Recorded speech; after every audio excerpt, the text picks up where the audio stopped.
Arian, what's your take? I need your take on the matter. I don't know what you're talking about. Is Shrek? Would you consider Shrek a comedy? Yeah. I'm a believer. Who says it's not a comedy? Oh, PFT. I don't know. It's a funny movie. Bro? It's a funny movie. That's like saying rom-coms. Some people would say that's one of the core tenets of being a comedy. There's a lot of Arguably the most important. There's a lot of movies that are funny that I wouldn't necessarily say are comedies. I think Shrek is trash. What? Yeah, it's just Trash? like not a good movie. I don't hate that take. Yeah, it's just not a good What movie. are you Yeah. talking Are you kidding? about? Yeah. I'm definitely gonna ignore that. But what I was gonna say was, it was written to be funny. Like I think that's the difference. Things can be funny and not. That wasn't the intent. But it's a kids movie. It has to be in your face. No, but it was written to be funny. I'm saying so. It is a comedy. Like, But it also has some underlying themes and motives. Yeah. most well-written comedies do though.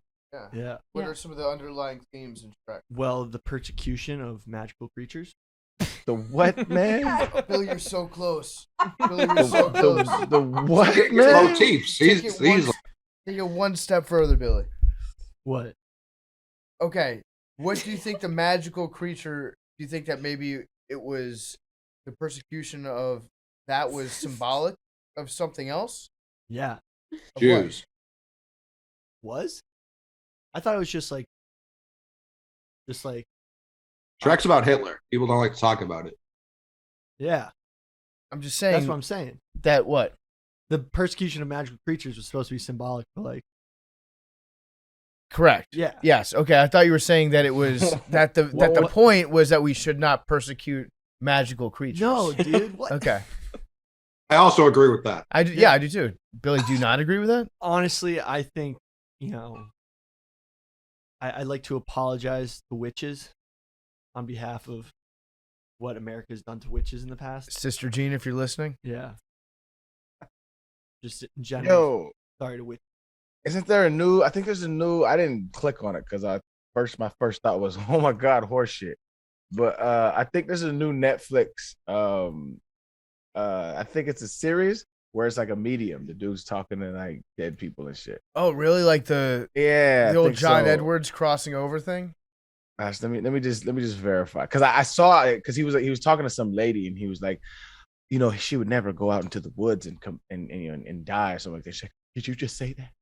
Did you just say that? Did you know that she went out to the woods and didn't die?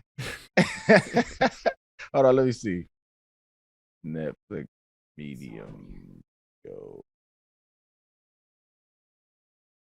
Yep, Life After Death with Tyler Henry. Okay, I'm gonna have to watch that. I'm definitely gonna watch it, and that is something that's not written as a comedy, but it will be funny. I fucking hate those people. The people that take advantage of like families that are going through grief, and they're like, "Yeah, I can talk to him." He says that he misses you guys. This is him actually talking to you right now. Like those people are the Shit. biggest pieces of shit. I think. One of the biggest ones out there. Yeah, Yeah. I agree. Okay, we're back. Shrek. Shrek 2 is better than Shrek 1. Your comments. Fair. Aaron, what does your daughter think? Does she like Shrek? Hey, do you like the movie Shrek? She ain't fucking with you, dog. But no, I was talking to Henry. Shrek 2 better than Shrek 1. I could understand. I like both of them, so I ain't knocking either opinion. I like it. Is there a movie out there where the sequel is clearly better than the original? Mighty Duck. Oh, that's spicy. I like it though. Mighty Ducks 2. I like it. Also, Bro, did you had that shit in the holster? He said Yeah, that well, shit no. so As soon as fast. he said Shrek 2, I was like, yeah, Mighty Ducks also. One thing I don't Oh, like yeah. about Mighty Ducks 2 is I like the story, how it's an international competition. I dig that. Mhm. When they go to like the hood part of Los Angeles to get their love for hockey back, you remember that? Right, the knuckle puck. They're the best team in the United States, best youth team, and they get their shit handed to them by kids on the streets of LA. These kids are like the best Well, they know hockey players in the world. they know the knuckle puck. No, they're just a good hockey team. And then they just like leave the kids. Yeah, sure, they bring the knuckle puck guy with them, but then they just leave and they're like, all right, see you later. We're going to leave now. Thanks for showing us how to be good at hockey again. And the kids are like, go get him, as like police cars zoom by in the back. It's not really a feel-good part of the story to me. You're not wrong. Yeah. They didn't draft all the kids on St. Vincent St. Mary. They took the best one. That's true. That's true. But that was a good fucking team. That's all I'm saying. That team doesn't. St. Vincent St. Mary was nationally ranked. I don't think it was a bad comparison. Yeah, they were good though. They were a good, solid team. And also, I thought that the cat should have been playing goaltender the entire time. She was way better. Certainly. National Treasure 2 is in contention. The Dark Knight is way better than Oh. Batman Begins. Yeah. Like beyond. But is that really a sequel? Like, there's so many Batman movies I can't even follow anymore. I Well, think yeah, that's- it's a sequel in that was a trilogy. specific trilogy. That's- Yeah. I think for what we're talking about, it has to have the number 2 in it. It's got to be something 2. I don't know. Home Alone. That's Home Avatar Alone 2. I mean, I Oh. feel like Whoa, I hope so, my brother. I hope so. Coming soon. They tell us it's coming, dog. I'm Ah. fucking here for it. I mean, I think the best sequel out of sequels is Rush Hour 2. That's Okay. definitely Rush Hour 2 was better than Rocky 2. I would keep it a buck. I've never seen Rocky, man. All right, Rocky 1 is low-key ass. They kind of all are. It's too long. It's just like it takes forever. There's not enough boxing in it for a movie about boxing. It's like very few people get punched in their face in the original Rocky. He does have a cool dog in never it seen though. I've never seen Rocky. Trying to think Anybody of any else? sequels. the Best new King sequels? Kong, the new King Kong vs. Godzilla was way better than Kong Skull Island.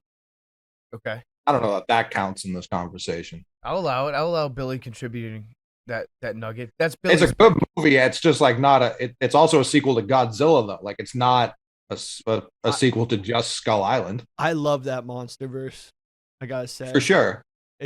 I think it's one of the best trilogies. I mean, best cinematic universes to come out recently, in my opinion.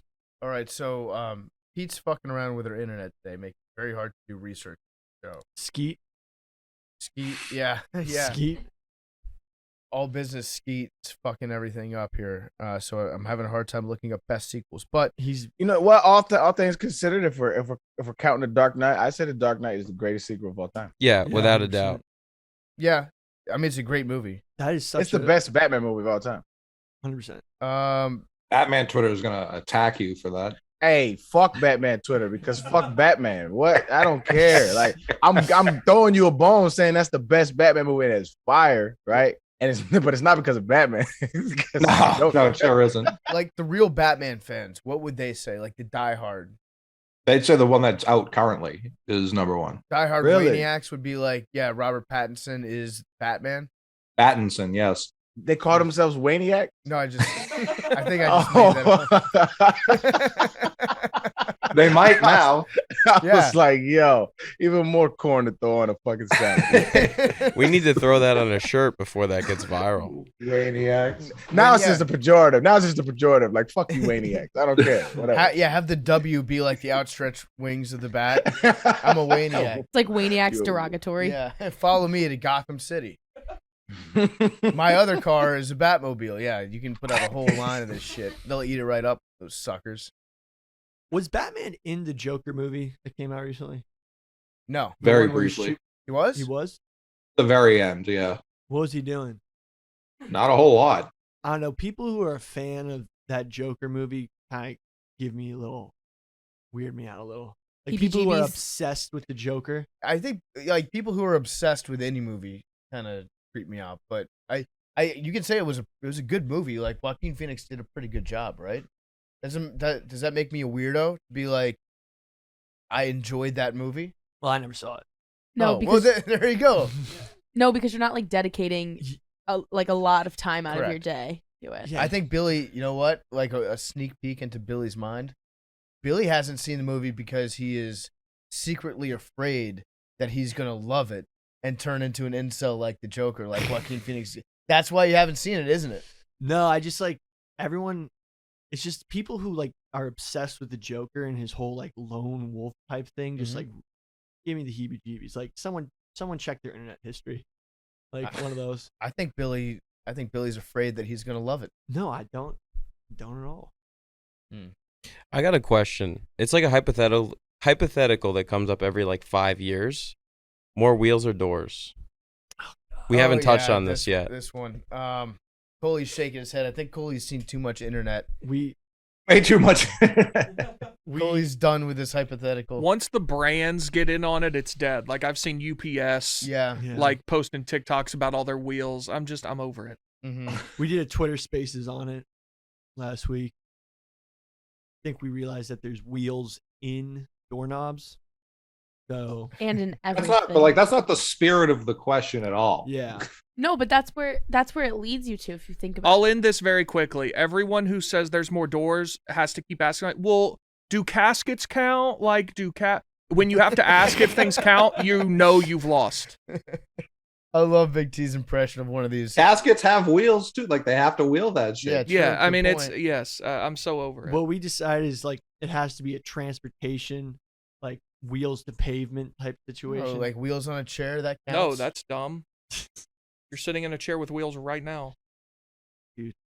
I'm wheeling right now. Yeah. Yeah, my final vote is for wheels on that one. But I feel like this is one that has been like, if we wanted to debate this probably like 3 weeks ago would have been the appropriate time for it. Because I saw the look on Coley's face. Lights out. So my God. I'm seeing people post like super yachts being like no wheels here. Like I don't give a fuck, dude. There's 70 of those in the world. Right. Like people, Chris Long posted like this giant tank with like 700 wheels. I was like, what? Do we think there are a lot of these as well? Like what are we doing here? I said anybody that thinks doors is a bird brain. And then DK Metcalf was like, well, I think it's doors. And I was like, okay, there you go. Case closed. DK. By the way, free DK. Can we all get on board that movement? Love that. Free DK. Let's get no Coley. Don't do that, Coley. I know what you're thinking. No, not that The kind of second- free DK. Not the to the second- Patriots. The second Russell Wilson was traded, I was like, I don't really need him anymore now, do they? It is funny that like a team loses the only good quarterback that they've ever had. Quite literally. I mean, Hasselbeck had a couple good years, and I guess Zorn back in the day, but like by far the best quarterback that they've ever had. And immediately Coley's just like hovering above him like a vulture. Like they don't need any of their good players anymore. We got Matt Judon actively recruiting Bobby Wagner. Like it's and now we're gonna sign fucking Marquez Valdez Scantling, and that's gonna be like the big splash of the offseason. So like a man can dream, PFT. I know. I was just looking at some recent Carson Wentz quotes. My beloved Commanders quarterback Carson Wentz, he gave a speech to like an elementary school and was talking about how to deal with adversity and change. And this man, first of all, I'm not sure if he actually exists in the normal universe that you and I live in. He actually thinks that like what he does every day is completely inconsequential. Somebody could be like, "Hey Carson, do you want to meet me for lunch today?" Be like, "Actually, I'm doing all of my feasting through the Lord, and so the only nutrition that I need is through Him, which sustains me." Like he's unable to talk like a normal human being, and they were asking him about how he's dealing with this transition to being the Commanders quarterback, and he made it seem like, you ever seen those bumper stickers that say, "Don't let my car fool you, my real treasure is in heaven," and they put it on a shitty car as like a joke, like, "Oh, don't let this 1987 Honda Civic fool you. That's not my real treasure. My real treasure is eternal life with the Lord." Carson Wentz did that, but with the Washington Commanders franchise. He was like, yeah, like it's not what I had expected, and certainly nothing that I had planned. But a day in, day out basis, it's not even about football. It's just about living the life of the Lord, and I'm trying to. What I do is inconsequential. It's what the Lord does through me that really matters. It's like, dude, we just wanted to know, like, if you were excited about playing in Maryland. You want to throw to Terry McLaurin a couple times? Like that's all we were asking. Like he's like I'm gonna die someday. Like that's all he said. That's all I wanted to hear was like Terry McLaurin can stretch the field. Man, that guy's got a catch radius like nobody's business. Instead, he was like, yeah, well, guess what? Well, let me turn the tables on you. Have you accepted Jesus Christ as your Lord and Savior? Well, you know, the reckoning is coming for us all, whether we want it or not. Yeah, it's gonna be tough. It's gonna be a tough season. But Would you have rather just signed newest Pittsburgh Steeler Mitchell Trubisky? yes, I'm on. Well, no. I'm trying to work that thought out of my head now. I'm giving myself conversion therapy to Carson Wentz. I'm like shocking myself every time I go back to it. He would approve. But I was on record saying that I would rather blind myself than watch Carson Wentz play 17 games, and that I much rather wanted Mitch Trubisky as a quarterback. Now I'm not so sure because I did some digging on some stats. Found out that he's the best quarterback in the history of the NFL when it's 73 degrees out. Found out that he attempted, this is crazy, he attempted 15 left-handed passes last year. He's right-handed. He plays quarterback. He attempted 15 left-handed passes. Is that true? Yeah.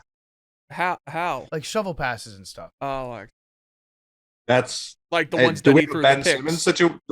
Is this a Ben Simmons? Is he really a lefty? Well, I was thinking about that actually. And then I went back and watched some of the tape. At least 2 of those were picked off. I thought all 15 would have. Well, he only threw 7 interceptions. So if we can just get him to cut down on the left-handed interceptions, that takes it down like 25%. What the funniest part of this? I mean, you were just talking about Russell Wilson being like the Seahawks comfortably greatest quarterback of all time.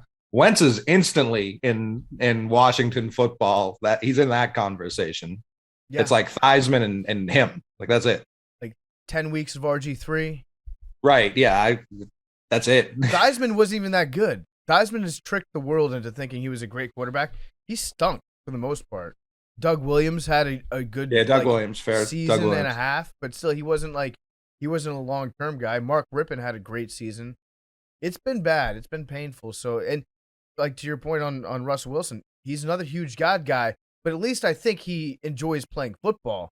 I think Carson Wentz just like wanders around in sorrow and pity, just thinking about, well, one day I'll be in heaven, so this won't be so bad. Anyways, Carson Wentz, let's do it. I guess we're going to do the whole Carson Wentz thing.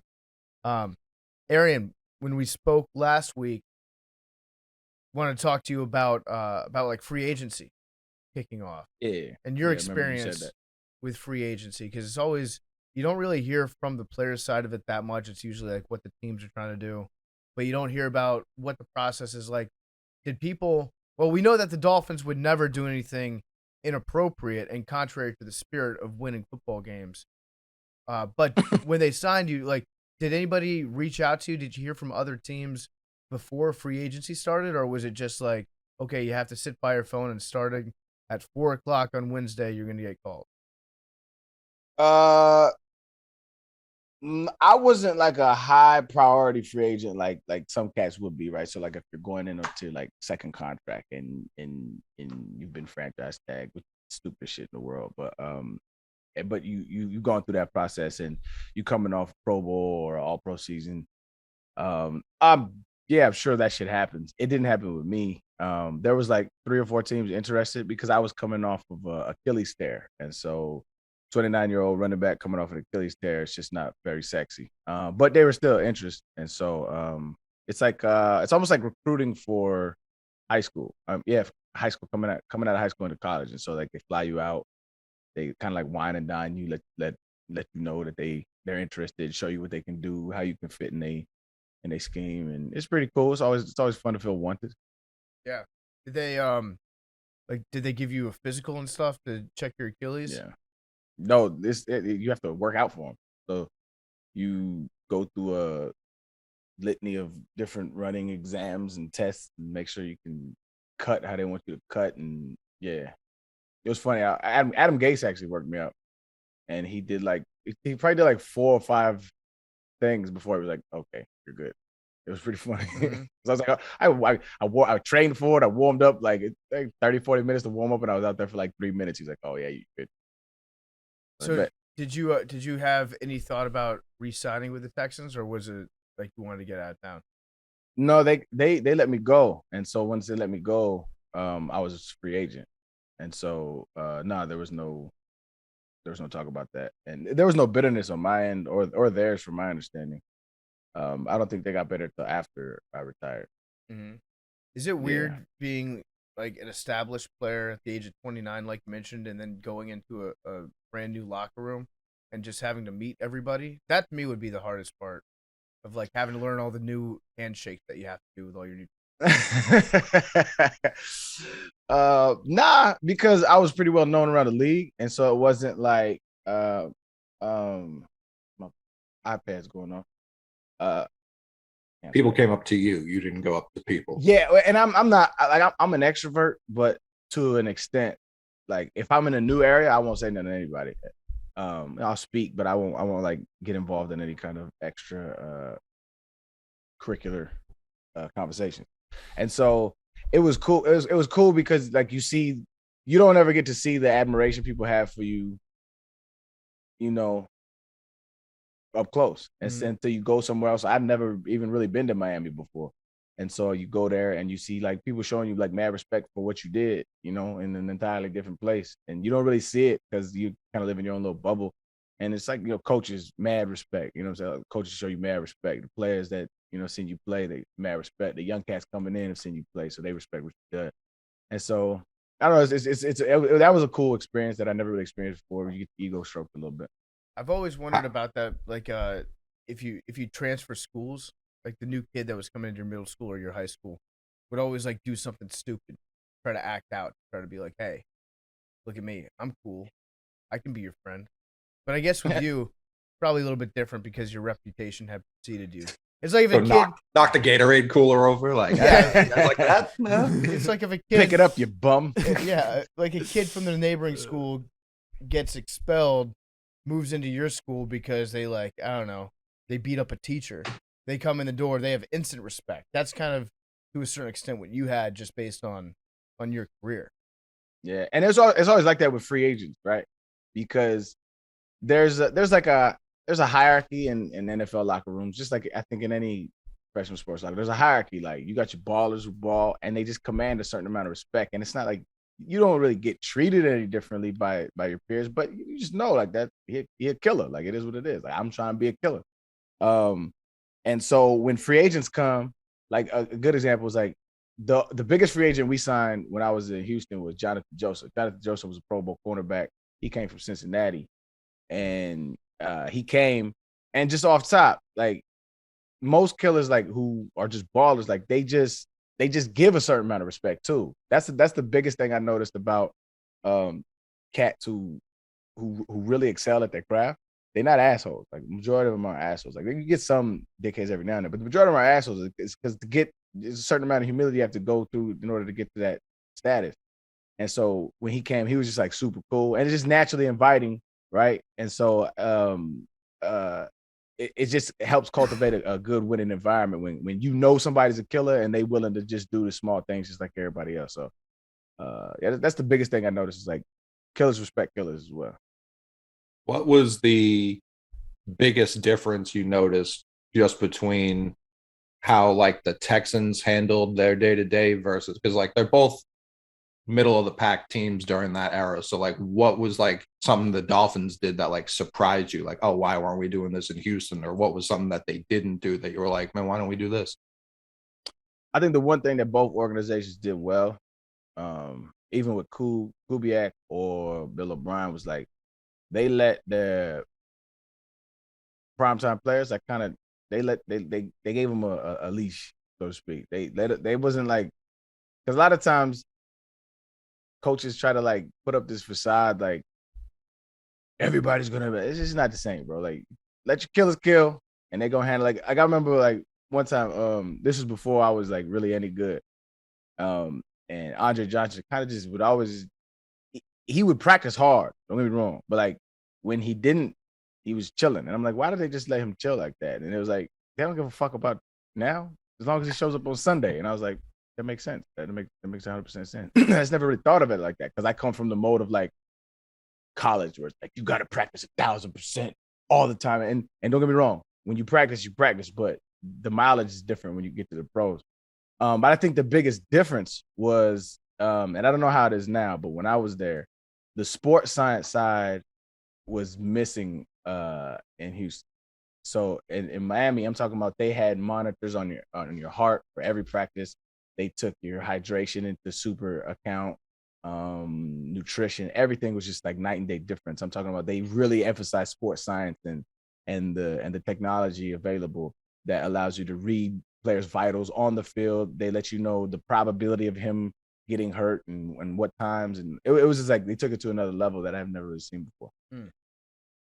Yeah, I'm glad that I played before the advent. I'm talking like I played like in the NFL. I'm glad that I played high school football at primarily a junior varsity level before the advent of like GPS trackers and stuff, because I was so good at slacking off, especially soccer practice. Like I could get through a practice probably running 30 to 40% less than everybody else in my position group, just because I didn't want to turn it on. I didn't want to like exhibit too much effort in a practice. I didn't have to, but that's, I guess, probably if you're a good athlete, you don't mind running.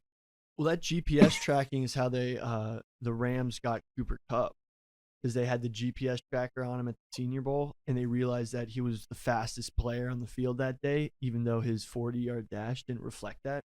So that's how they figured out, because I don't know why the Rams were the only one with the GPS data on him, but they basically figured out like his 40 time wasn't representative of how fast he actually was. It wasn't His pads. game speed. Yeah. Kind of like Arian, who had a very slow 40-yard dash, but you get with football. I'm paying you a compliment right now. No, you're not. You are very fast with the ball in your hand. How angry would you have been if you had what happened to Chris Olave happen to you? Happened to who? Hey, so Ohio State wide receiver in this draft, Chris Olave. He ran like a 4.21 unofficially. And then I don't even know if it was the same day, but like much later it came out like he actually ran like a 4.34 or something like that. And so like everyone was freaking out, like, oh shit, he ran like a 4.2, like one of the faster times like for a wide receiver. And he was just like that. I would rather run slow than be like thought of as this freak and then just like an okay athlete an hour later.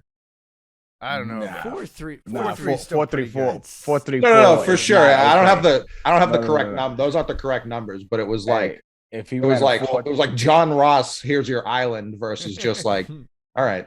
Listen, if somebody runs a 4.3, they're walking off on people. Like Oh yeah, 4.3 it's crazy. 4.3 is burners, right?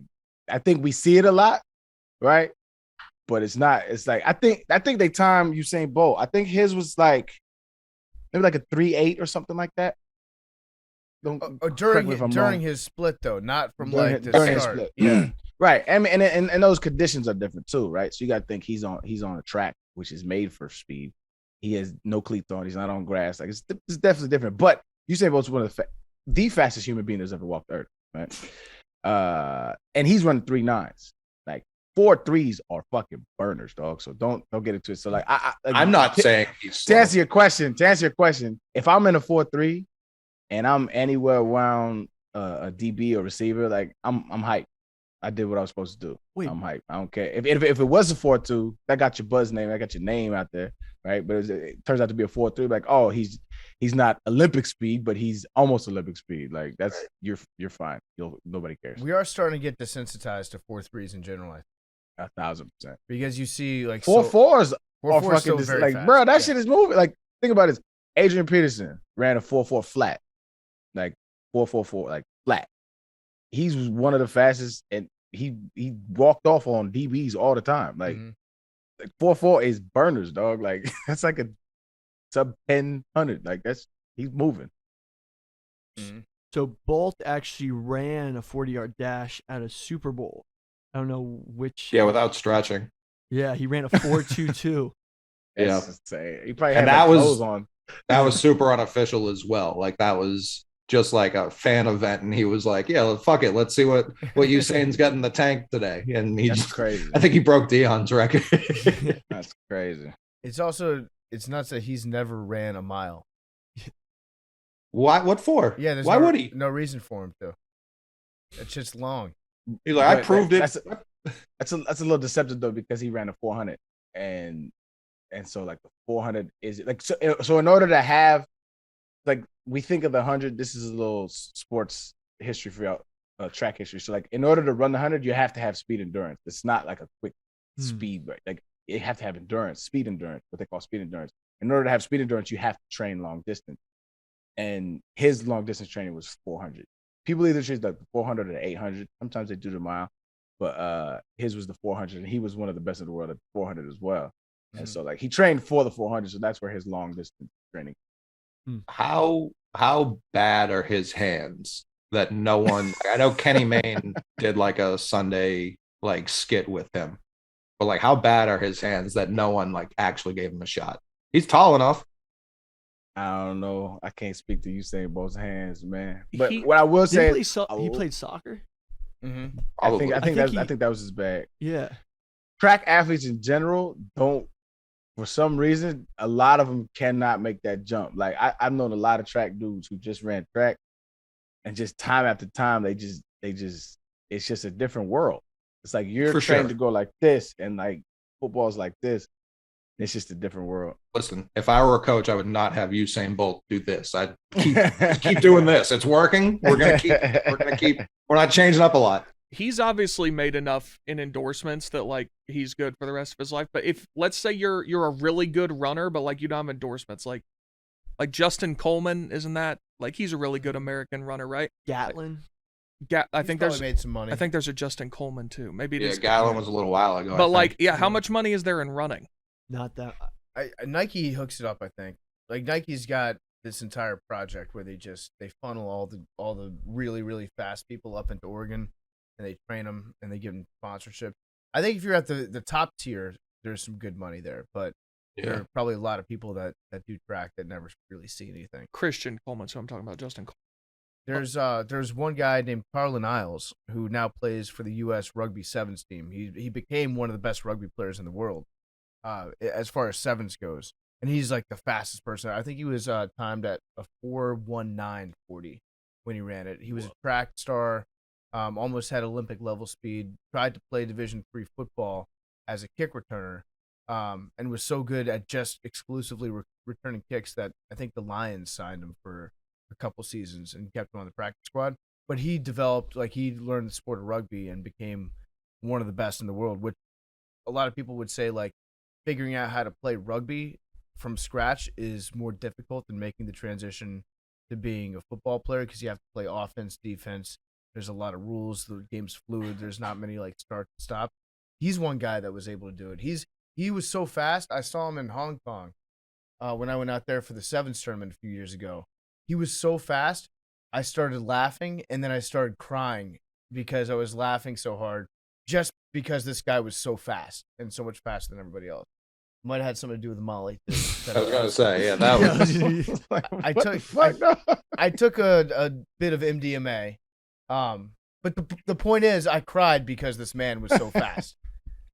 Just marveling at the human beauty, Yeah, and the capabilities of another man. I respect it. I respect it, though. How important is speed in rugby? Because I feel like very. it's so much power based.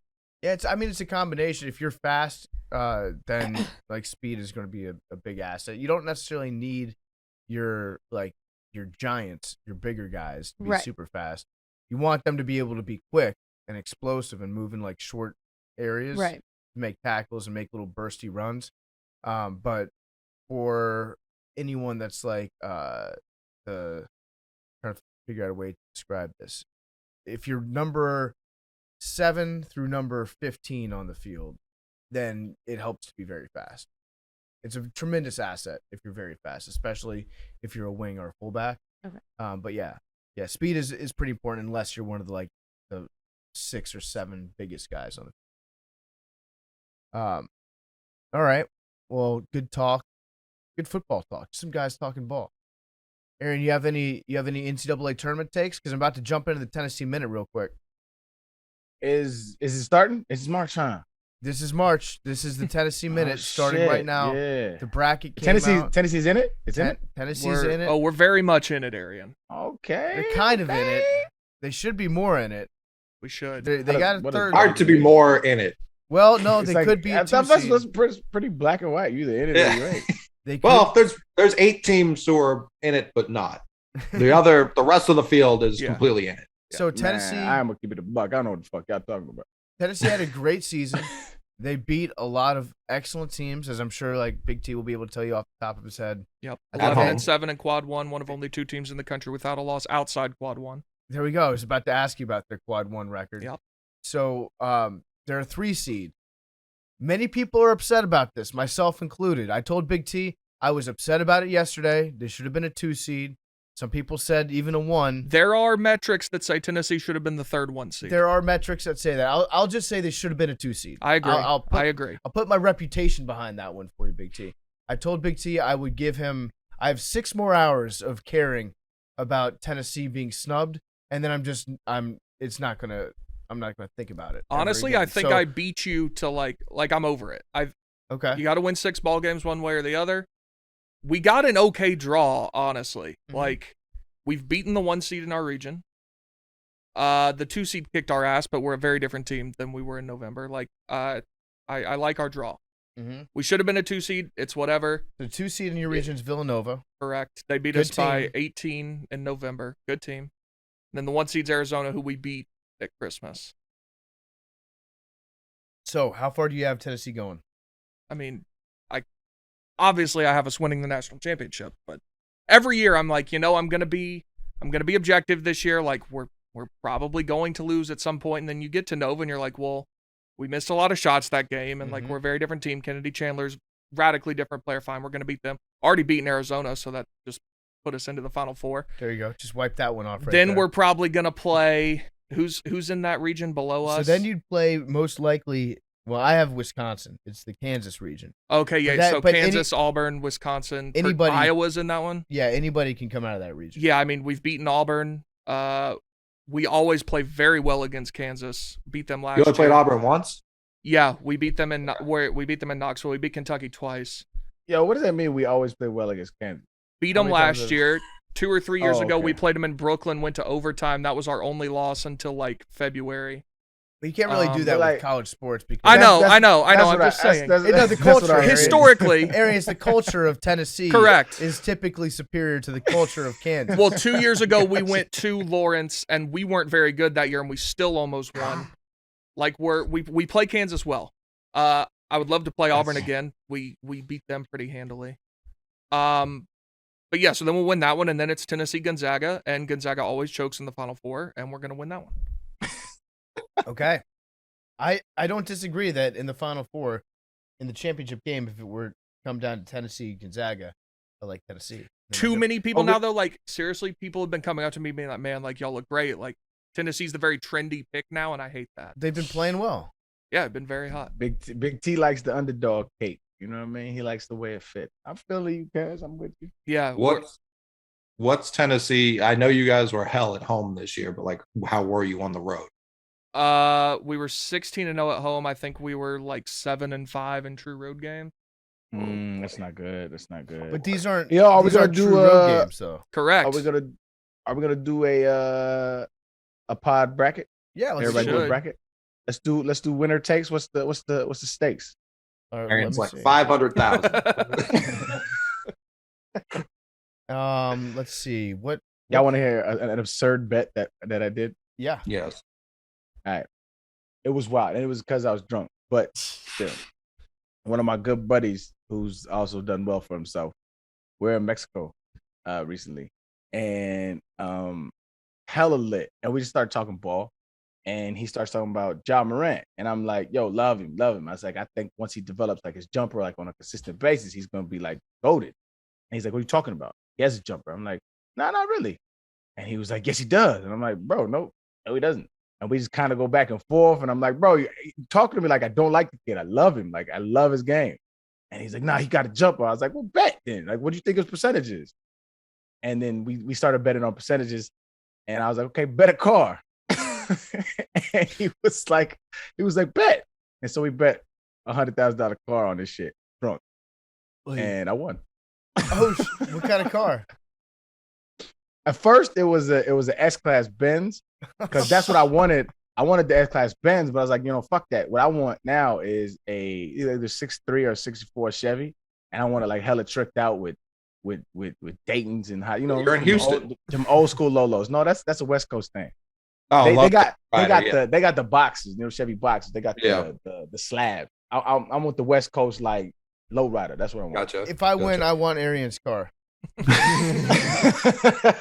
I'll get you. If you win, Arian, I'll get you a car. Okay, bet. I'll buy you a car. What kind of car? A car. Matchbox. It's gonna A have, car. it's gonna have 4 wheels, at least 2 doors.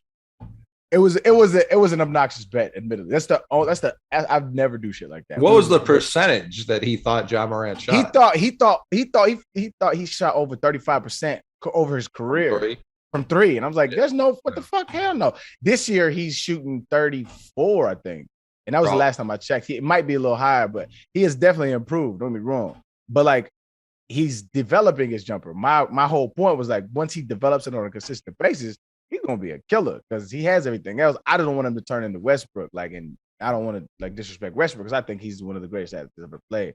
But I think his development of his jumper has not been up to par with his athleticism, and I think that has hurt him and it's going. But anyway, it's not an obnoxious bet, but it was funny, and I'm glad that I won. I'm glad you won too. Missing. Yeah. We'll think of some stakes. But the bracket. Yeah, we need to do a bracket. Well, when does it start? Because we gotta fill it out soon. Right? Starts for real Thursday. I'll set it up. I'll send it to y'all tonight. I like that. We'll sort out with the winners. How many brackets you in, Big T? A lot. Yeah, that's you seem like a big bracket guy. Oh yeah, this is gonna be my only bracket. I'm in at least 10 groups. Do you do the same bracket? Or No, do you I switch it up because I obviously, if your one gets fucked, then screwed. Yeah. Yeah, so I think I've filled out 4 so far on the app, and then I did one in pen this morning because you got to write one down. Yep. How about everybody here drinks, right? Yep. How about Especially Big T. winner? How about winner gets a bottle of whatever that person drinks, and everybody gives her the bottle of that person's favorite drink. Oh, that's cool. Yeah. That works. I like that too. I just happen to like Louis XIII. I'm joking. Aaron's like, my favorite wine. They found it in this crypt. Monte Cristo. Nah, my favorite bottle is Camus. Actually, Camus. Oh, I love It's about an $80 bottle, but That's not bad. It's fair. That's the second time in 2 days that somebody has talked to me about Camus. What's going on? Is Camus it's so good. Is it like a new? Is it? It's just no. It's not Viral marketing. Yeah. Yeah. What's going on here? All the coolest think people it's I just- know. Arian, yesterday, Mike Florio told me about it. How much? Did you see his tweet this morning? That was outrageous. One That was of outrageous. one of the more outrageous tweets I've ever seen in my life. What did he say? What did he Hang say? on, What let did me he say? read it verbatim. He was like he was threatening someone, or someone was He threatening him. said, I can tell you the gist of it, but I'd rather just find the full. Yeah, I need the verbatim. Damn, he tweets a lot. He's been Florida's free been agency, feeling dude. himself recently. Yeah, that's true. I guess today is much busier. And he's got a book coming out, I think. Yeah, he's gonna be on part of my take Just on Wednesday. Hang in there. I'm gonna get to it eventually. I mean, he's tweeted. I've gone through 50 tweets. Who is he? so far Bailey today. Carlin? Still scrolling. Here it is from 15 hours ago. This was at 10:30 last night. I've gotten some interesting, unsolicited, and hostile text messages tonight from someone with a recognizable name who at no point asked to go, quote, off the record. I'm going to treat them as off the record as a courtesy to the person who has sent them, even though I shouldn't. I don't have Mike Florio's number. Can I tell you something? Hmm. I know who it is. Who is it? Really? I know who it is. You want to, can we cut this from the show? I'm not. If we cut it, you have to cut it though. Text it in the group. Actually, just no. to be super safe. I want to hear your guesses. Who do you think it is? What is this about? Ryan I have no Russillo. idea. It's I have Russillo. No idea. It's It Russillo? is. It was Priscilla. Seriously? No. What do you know what the texts are regarding? I do know. Yeah. I know what it's all about. You? Is it? It was me. I was pissed off at Florio for reporting the Carson Wentz trade. I was like, you piece of shit. Retract that, asshole. I don't want to read any more of this dumbass joining my team. Fucker. Listen here, fucker. You piece of shit. No, it was not me. Do you actually know? I do know, yeah.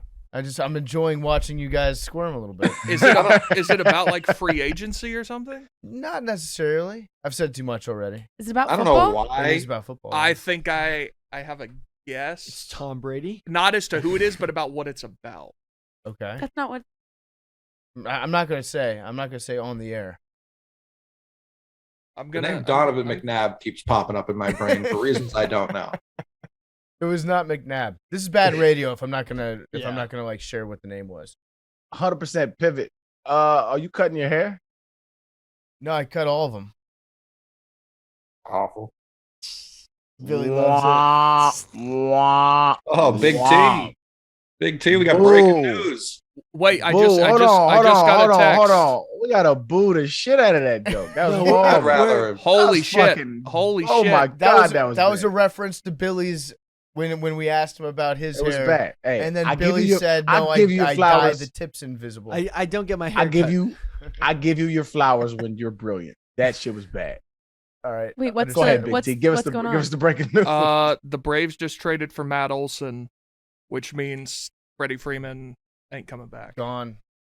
See you I later, need Freddie. to know what the package is for Olson because the Yankees didn't want to trade for him because of how much it was going to cost. So The price may have been different for the Yankees than for you. That's true, but like we have, I need to know what the package was. The good news is you guys are better without Acuna, as we saw last year, right? So you can probably That's probably not true. He was probably included in the trade package.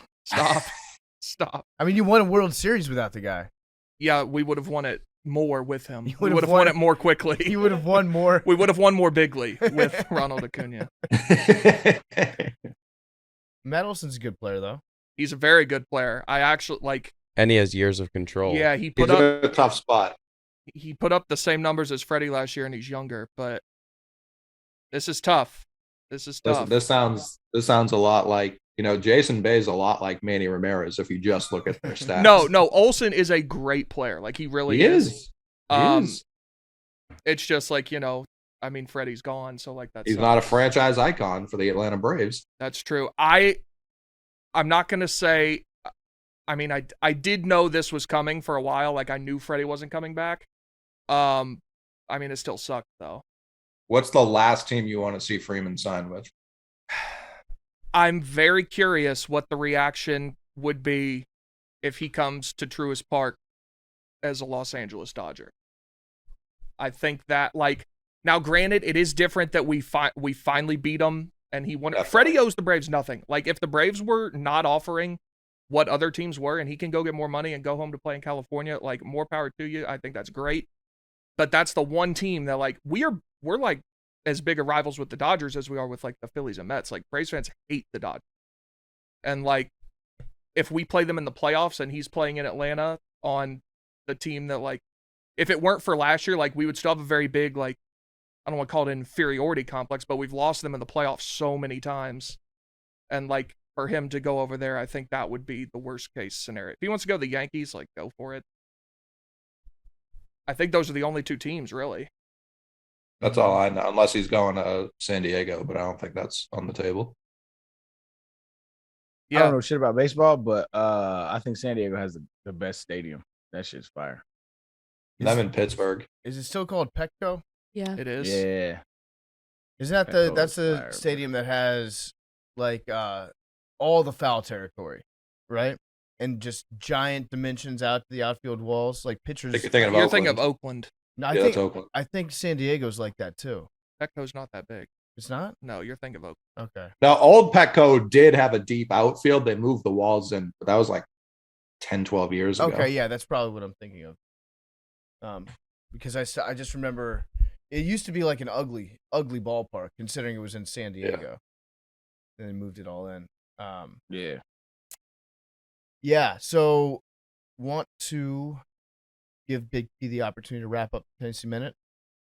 I mean, we're gonna go win the damn thing. You got to win 6 ball games, no matter what seed you are. Go win it. But now this is all that's consuming my brain. Okay, we'll check in. Yeah, on your yeah. brain. Check in later. Check in on Big T. I got to blog this. Yeah, Big T doesn't stop. A lot of people don't realize that Big T is actively blogging during many episodes of Mac. It's appreciated. There you go, Coley. You're welcome. Coley, I don't know if you've checked out some of the heat that Billy and I have coming up. We got a blog cooking that's going to drop tomorrow. I have a suggestion. Mm-hmm. I've seen the skeleton of it. Yep. I think it's done. I don't think it needs words. It I does. would like it. I'd like it presented as is. I think it's a much funnier blog. How I cut it up. Yeah. It's I think as is, I think it's a perfect blog. I think like, of course you could improve it, but I don't know I don't know how much you can raise the ceiling of it. Well, I pulled Billy aside this morning, and I asked him because I wanted to write this blog, but I didn't want to do all the busy work that goes behind it, and it'll come out in a couple hours if you're listening at home.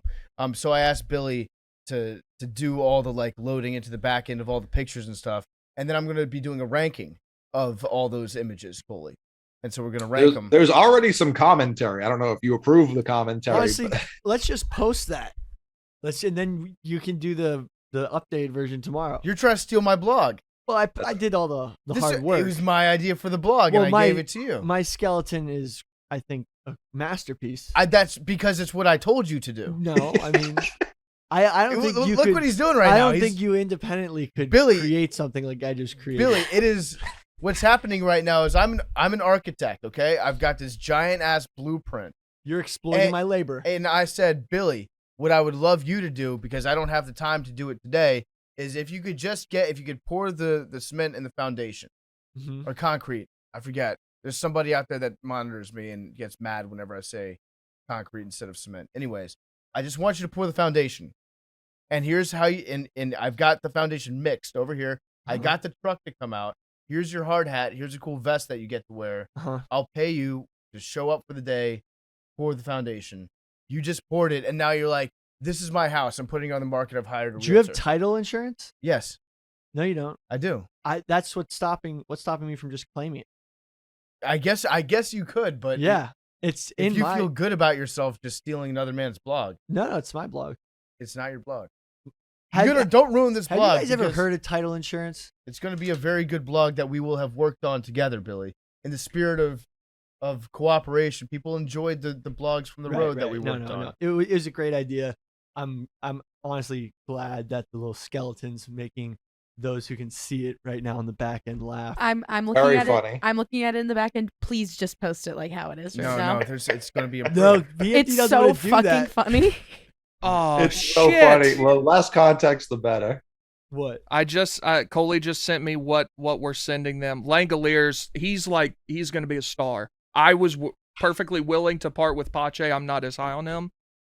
Cusick and Estes, the pitchers, that's fine. Langoliers sucks though. I mean, that's the kind of guy you trade him for though. That's fine. Whatever. Sounds like it's There fine. you go. That's an authentic fan reaction to finding out about a trade right there. I would have rather traded William Contreras, not Wilson. I was going to He say, plays for the you do Cubs. not have Wilson. Yeah, we Contreras. have his brother, William. But whatever. It is what it is. Okay. That was the Tennessee Minute. All right, well, let's get to the meat of the show. A lot of talk about World War III in the news. A lot of people, Billy especially, was talking about World War III the other day, convinced that it's coming. I don't necessarily think it's coming, but let's do a draft.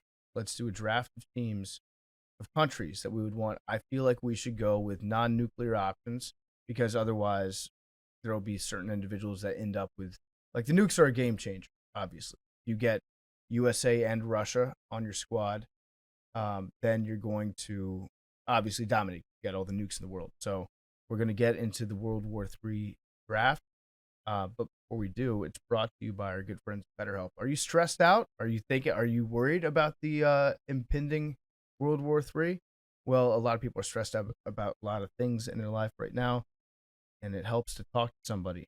And if you have a relationship that you're in, a lot of us will drop anything to go help someone that we care about. We'll go out of our way to treat others well, but how often do we give ourselves the same treatment? You can't help somebody else unless you help yourself first. And this month, BetterHelp Online Therapy wants to remind you to take care of your most important relationship. That's the one that you have for yourself. I've gone to therapy before. I was dealing with some loss in my life, trying to get over it, trying to work my way through emotions. Talking to somebody helps. Good to have somebody to share your feelings with, somebody that can give you feedback and help you, give you some tools to help get through things, make you feel better. and you feel better about yourself, then you can help other people. So whether it's hitting the gym, or making time for your haircut, or even trying therapy, you are your own greatest asset. So invest the time and effort into yourself like you do for other people. BetterHelp is online therapy that offers video, phone, and even live chat sessions with your therapist. You don't have to see anyone on camera if you don't want to. It's much more affordable than in-person therapy. You can be matched with a therapist in under 48 hours. Give it a try. See why over 2 million people have used BetterHelp online therapy. And this podcast is sponsored by BetterHelp, and our listeners get 10% off the first month at betterhelp.com/dose. That's BetterHelp.com/dose, and you're going to get 10% off your first month at BetterHelp. Big T, you assign the order. What? PFT, Arian, Coley, Billy. Is that it? We're on the show. I seriously, I have to blog this. I'm recusing myself. Okay. You're Okay. excusing Yeah, yourself. I've from World War already III. wasted too much You're time. dodging the draft. Sure. You're a lib. Don't. But You can call me a lot of no, things. Don't. You can't call me that. He definitely put Billy last, though. I don't know if there was anything. No, there. Billy's don't my worry. guy. Billy's my guy. All right, so No. I guess I'll go first in this draft. Mhm. I'm gonna take Russia on my squad. They got thousands of nukes. They suck. You said no nukes. Oh, we're going no nukes? That's what you said. Okay. It's no- your rule, bro. Okay. All right. I didn't know if you guys agreed to that. All right. Skirt. Reverse. My first pick, I'm going to go with Japan. They don't even have an army. I'm sure they have a military. No, they literally don't have an army. They're not allowed to. They don't have any, but I still would take them just based on how they fought in the past. No, I think they have I think they have an island defense force, but I don't even think they have a standing military.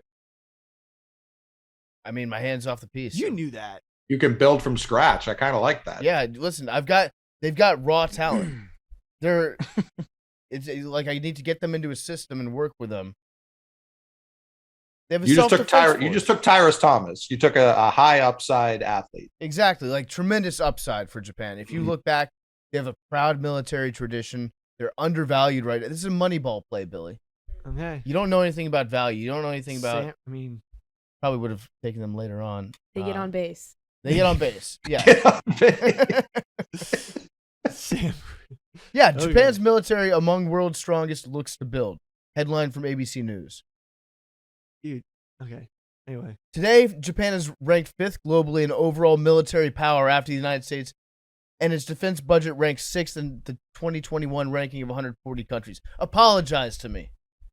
Dude, they don't have a proper military. Apologize The to me, Billy. self-defense force. That's like a. They ranked That's 5th a Mickey Mouse. in the world. I don't care. Their expenditures were 6th in the world. Japan was disarmed after its World War II defeat, but a month after the Korean War began, U.S. occupation forces created a 75,000-member lightly armed de facto army called the National Police Reserve. Today, Japan is ranked 5th globally. The self-defense force. You think that we're living in the year 1960? The angriest reading I've ever heard. Okay. I'm standing up Decent- for our dec- Japanese listeners out there Decent pick. that feel disrespected by Billy saying, you literally said they don't have a military. What, you think they're just an island and just Yeah. hoping that they rely We entirely have on us? our bases there. That's correct. Anyway. Okay. Anyway, there it is. There's the you got me. Anyway. All right. Who's up next? Arian. Yeah, man, about this draft, man. I'm anti-war, man. So it's like, You muted. Mute. I told a good joke too. He laughed. damn, that shit was an amazing joke I just told. Best ever, actually. But yeah, I'm hella anti-war, man. So it's like I'm Googling countries without a military. And the funny thing about it is they all owned by countries with military. So it's like this shit is gross, dog. I don't know, man. I'll just go somewhere I like to kick it and let y'all fight it out. I'm going to Aruba. Okay. Drafting Aruba. All my whole draft, that's what I'm doing. Just pure convenience. Island Vacation. I'm going to.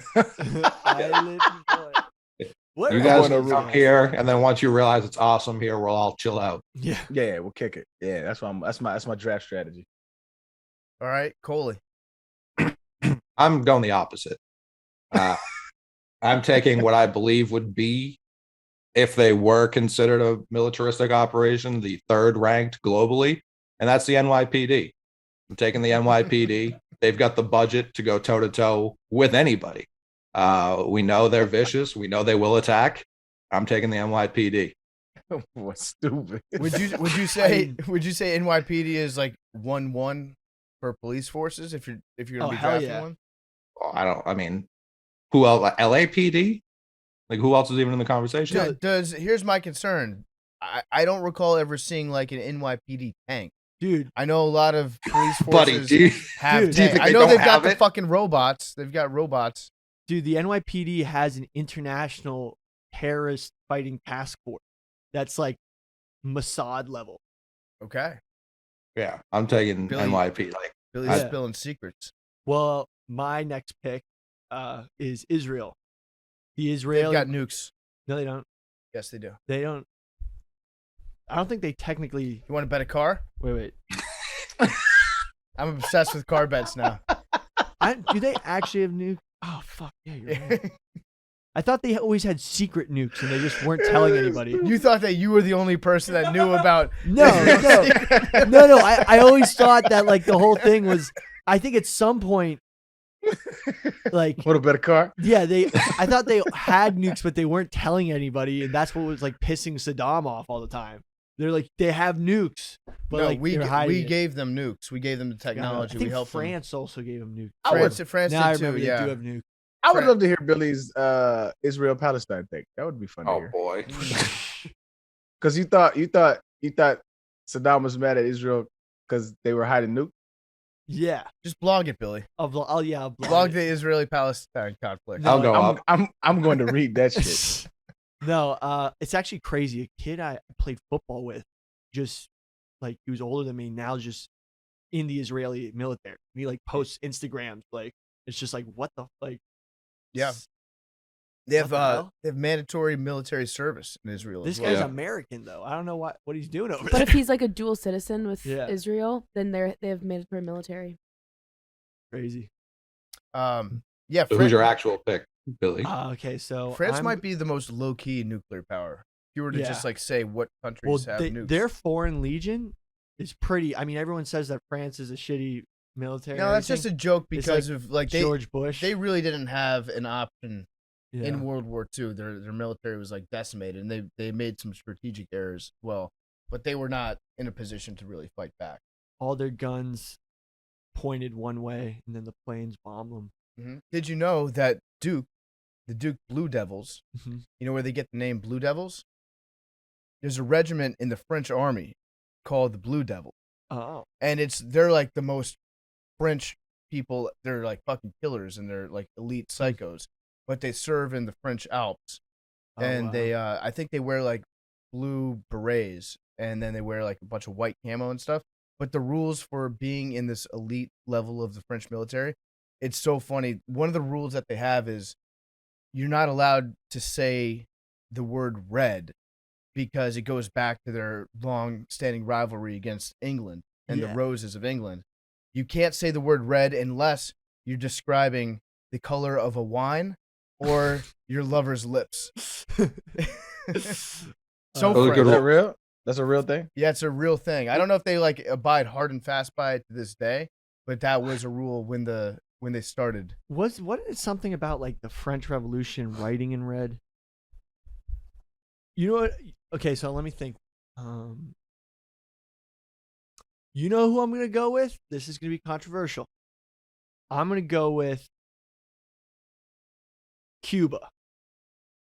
Cuba, interestingly, has had two dual armies, one for overseas conflict and one at home on the island. What have they ever won on the road? Dude, They're like Tennessee. The Angola, the Had a winning record on the road. Cuba had like a whole army in Africa fighting for communist forces like way back in the day. Like I think it was the Angolan War, I want to say. Okay. But like like those wars that you just don't hear about. Mm-hmm. Like I just don't. I don't know what they've done lately. Like, yeah, they're Dude- great at defense. You're not. No, dude, they You know how many people overthrew- tried to kill Fidel Castro over the years? I think like they overthrew Rhodesia. Like, All right, so Billy's taking Cuba. It's a D3 ass schedule.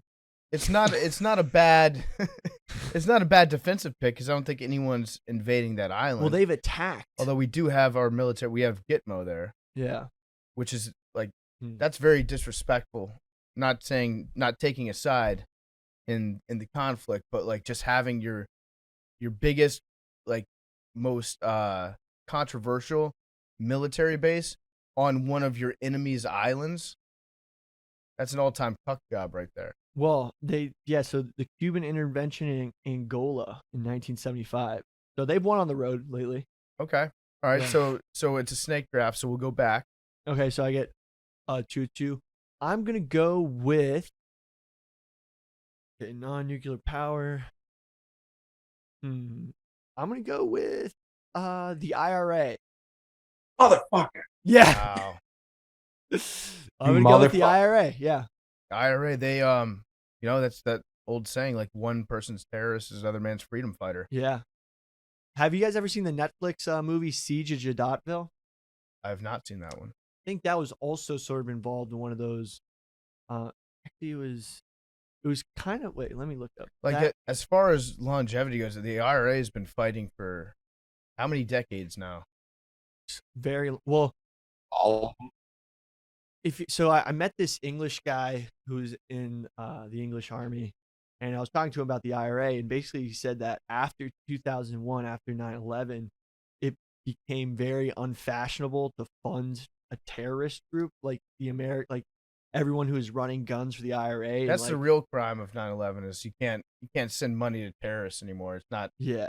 cool. Mhm. So like all the people, all like the hurling clubs who were raising money for the IRA stopped sending money because terrorism wasn't cool anymore. Okay. All right. So Billy's taking the IRA. IRA also huge supporters of the Palestinian people. They always fly their flag. It's like a similar Yeah. situation that they've Yeah. gone through. I honestly don't know enough about the Northern Ireland Yeah, UK conflicts. I don't pretend to understand those. So I don't know whether or not to disavow the IRA. Please, somebody tell me what opinion to have so that US people get mad at me online. Well, it's like a Catholics versus Protestants, sectarian violence. it gets murky. I find myself pro them in a lot of cases and then anti in others, but I feel like majority pro is where I lean. Okay. It's hard to get behind nail bombs. Yep. Disavow those. Yeah. The best place is behind them, I would argue. Yeah. Correct. All right, Coley. Had the IRA as my sneaky third round that was going to seal me this draft, but I have got a good board. I like where the board is right now. I'm going to take the Mexican cartel. Huge pick. Mhm. They got I'm gonna throw a flag on that one. I'm gonna challenge that pick. what? I'm gonna challenge that pick because you can't say the Mexican cartel. There's like 6 different cartels. Which one are you taking? Are we talking Sinaloa? Are we talking the Zetas? They might be the same. I don't know. But they're like multiple cartels.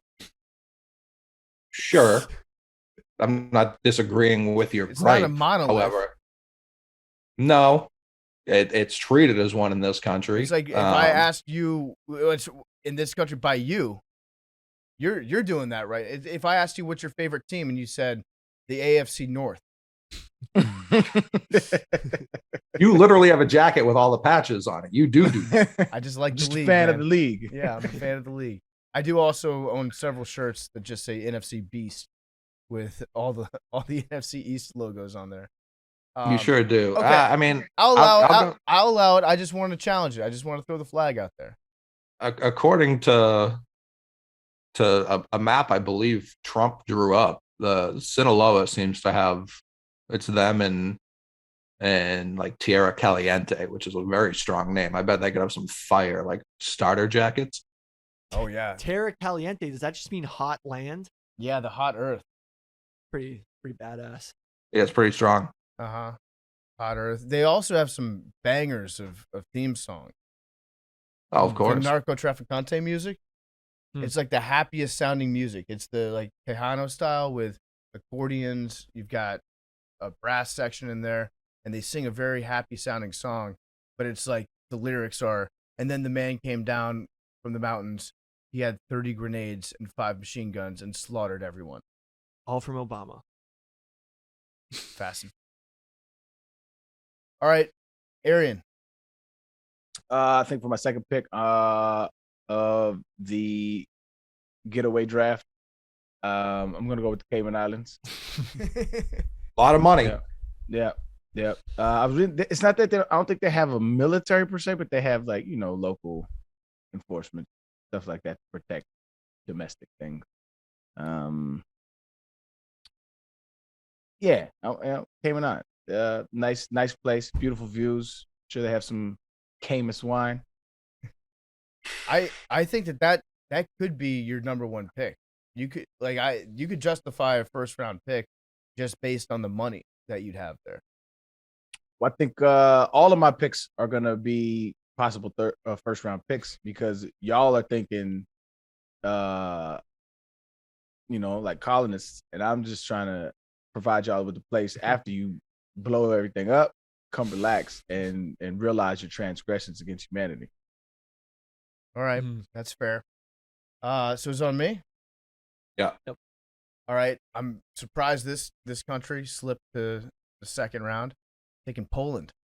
Yeah. Some crazy motherfuckers from Poland. Yeah, Poland. If you've met any Polacks, they've got all that built up angst from 300 years of just people telling jokes about them.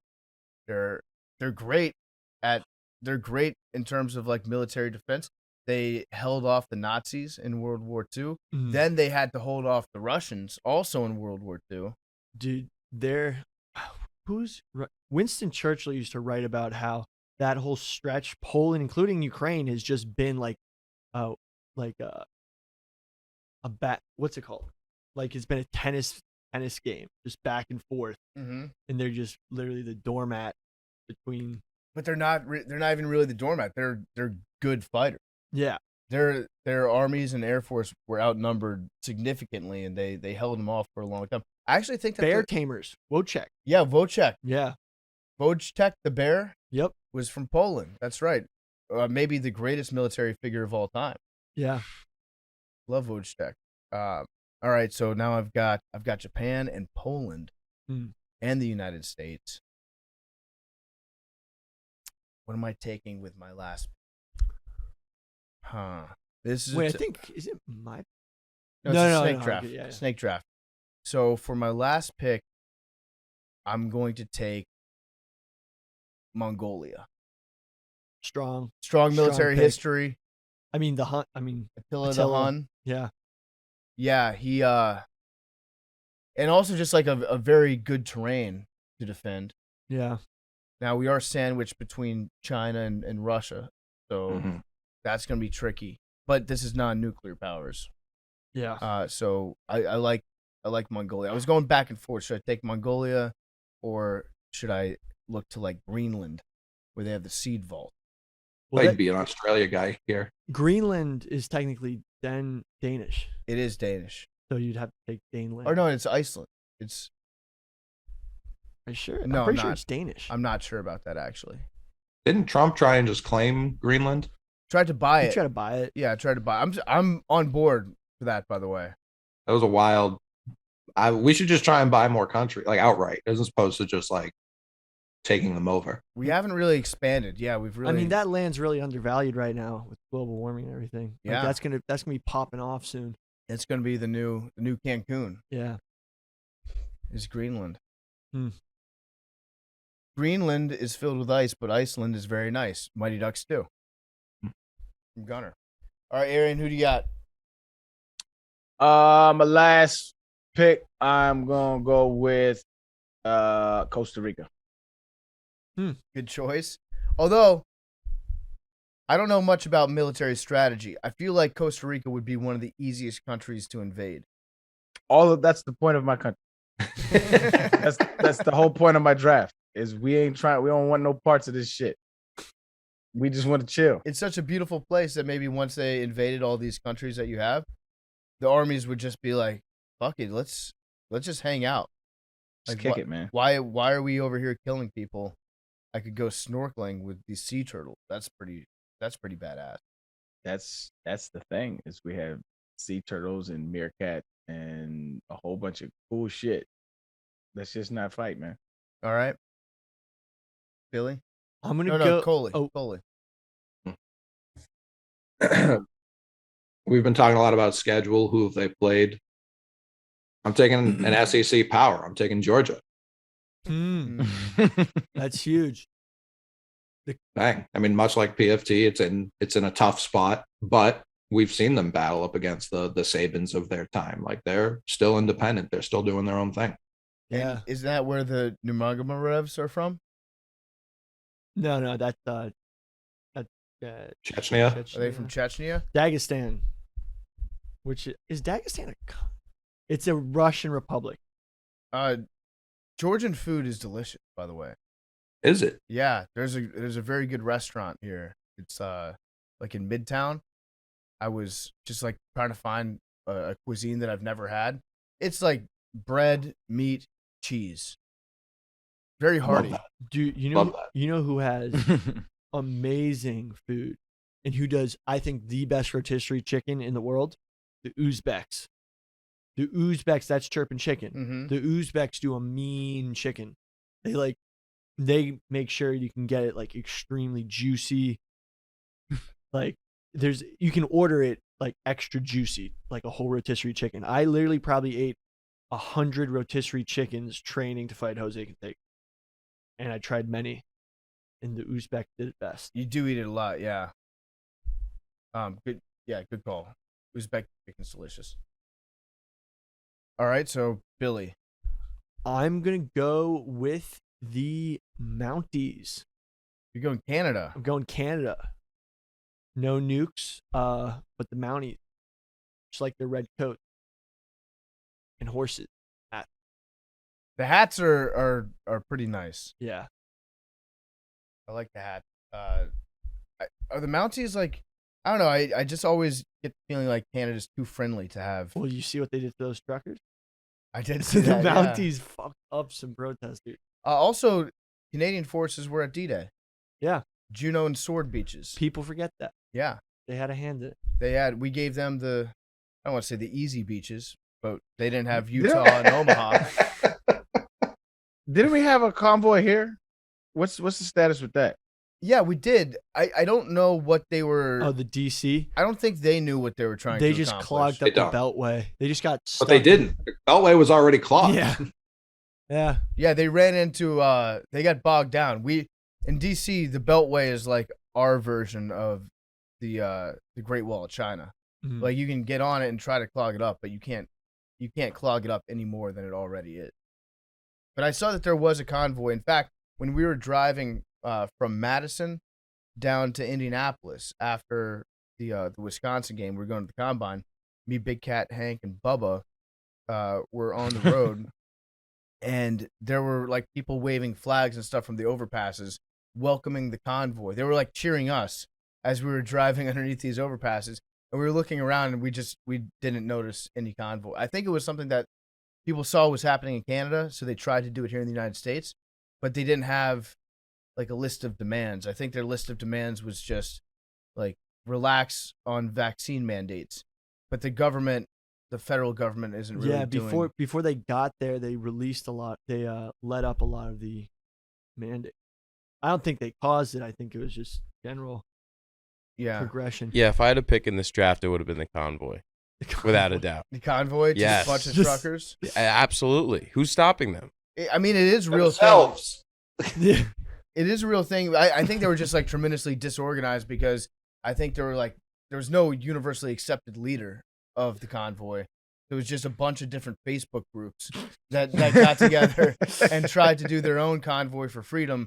And then there became like infighting about what the convoy represented because there was no leader of it. Honestly, That's almost good, though. There's a lot of deception in that group. You don't know what's going to happen. honestly, I mean, not for like any like political reasons, but it would be pretty sick to start a convoy. Yeah. I Oh, it'd would be call, fun. yeah, like I'd call our trip across the country a convoy. Of one. Yeah, convoy of Yeah. one. I think that when it comes to like trucking and interstate commerce, yes, if the truckers wanted to do something and they all acted as one, they could absolutely shut down. Oh yeah, they shut down Canada. Did Yeah. you see they interviewed like a bunch of people in Canada and they said that they're like they still have like phantom honking in their ears, like they can't get it out of their yeah. head. I'm like, oh my god, They- this can't be real. I mean, I bet there's like some people with PTSD from that because they are honking a lot. Problem with convoys have had a bad couple months. We should have it like You've got the Canadian one, the one in DC that didn't really materialize, and then Avery was stuck in one for a couple weeks in Yeah. eastern Ukraine. 40 miles. Yeah. Yeah, and then there was that other convoy that the Ukrainians blew up, Yeah. killed another general. By the way, being a Russian general right now seems like a tough gig. I think 3 of them have gotten killed recently, which is it's a big deal. Like their generals are like rock stars over there. So from what I heard, the Russian military's really gone a ways down because a guy so Putin had the head of the army. He was some dude who was actually being a hard ass and like actually trying to improve regulations and trying to hold the oligarchs that supply a lot of the weapons to them accountable, being like, hey, give us good shit. Like, don't just sell us bullshit AKs that like don't fire, like some of the old rations. Cause like that's how the oligarchs all make their money. They're just basically huge government contractors. So that guy ruffled too many feathers, the head of the army before. So then Putin put in a yes man. And this guy's just letting all the oligarchs sell them bullshit stuff, just letting everybody, he's a yes man. He's been in, I think this guy's been the head of the army and been in the Russian politics for like a super long time. And he's been able to do that because he's such a yes man and like just doesn't ruffle any feathers. So anyway, this guy who's in right now, the army's gone to shit for Russia, and that's why they're not doing well. There was also a case of one oligarch that just today was spotted in the Tel Aviv airport, like leaving from Russia. They're selling Putin out. I think Putin's days are numbered. He doesn't have a lot of friends left anymore. Really? I think so. I don't know. I'm not an expert. I'm not an intelligence guy. I haven't been following this stuff very close. Gerasimov. Valery Gerasimov is the new head of the Russian army, and he just has let it go to shit. Yeah, I mean, all it takes for me is just looking at the pictures of Putin at his giant tables. How many big ass tables does this guy have? Well, he just wants to keep everyone away from him. Yeah, because he's afraid of COVID. Well, they're afraid that someone's going to shoot him. I mean, if you were in the Russian government right now and close to Putin, that's not a good sign. Like if you're leading a war and you're just afraid to be at a normal sized table with anybody else in the country. I saw a headline that Putin might be on steroids. I saw that recently. All right, Billy, analyze his nipples. Bring Bring up a picture of his nipples. Honestly, I bet he's a fan of the clear and the cloudy. He's juicing up all the Olympians, so he's on that Russian gas. He's on that Russian gas. Look at a picture. I want to hear. He's got a puffy face, and they're saying that he might be on steroids. Like, this is independent of me saying, like, it's definitely not true. I've also seen things saying that people think he has Parkinson's. I don't know. Was that on TikTok? They think he's very ill. That was a yes. I'm telling you, I've been on TikTok quite a bit for the last couple of weeks. It's amazing how many just blatant lies people are telling on TikTok. People are gonna make fun of me now because I got it on TikTok, but they were analyzing a video of him. Yeah, but you can say anything. Like if somebody's doing a video looking at their camera, there's two ways that you can tell someone's probably full of shit. If they're like in their car screaming at their phone. He wasn't in his car. This man wasn't in his car. That's one. The second is if they've got like that tiny little microphone Oh. that they hold up, Yeah. like they pinch it. the lav, like the lav mic that They just pinch hold. it and they're pointing up above them like, now look at this. Look at this mark on the wall behind Putin. And they're like getting really into it. I'm like, okay, this person's full of shit. Yeah. If you're in the Russian government and you listen to Macrodosing, can you please shoot Putin? Whoa. Billy's committing war What? crimes. That's not a war crime. I think it is. You and Lindsey Graham might get along. It's his constitution. I think Oh, yeah. I think Lindsay would love Billy. I think no. That's you guys want Putin to live. I didn't say that. You guys are sounding pretty pro Putin right you now. can't. Would you murder him if you had the opportunity? No, he wants someone else to do it. Yeah, all fucking huff, dog. Yeah, I know. I think I'm. Would you kill baby Putin? Dude, I found this story online about how Putin was like. Putin This used is to like redirect. party. Answer the question. Yeah, Kill yeah. the- Would you kill the baby? Dude, What would you rate I think baby? I think Adrian. Putin is on like number one on the kill list. Like, pretty popular opinion to kill Putin. Okay. Would you kill baby Putin, bro? His little baby with his little fleece diapers, No, balled up fists. We know Are you Arian offing would him? because Arian hates babies. I wouldn't. I bet you he was an ugly fucking baby though. That's one of my favorite new things is Arian just rating the appearance of babies. What does it cap out for you at a 6? 6. Babies cannot be past a 6. And now my mentions are just full of babies and dogs because I rated a dog too. Do you think They don't get. do you think they your don't kids think- were they 6 out of 10s? Yes. Babies are like, listen, babies, they think about it. Like if you was in water or something like water for 9 months, you would be wrinkled and gross and disgusting. Like, and it takes a while to like Smooth get out. ugly to wear off. Yeah. Like Get shit is ugly to ugly, wear dog. off.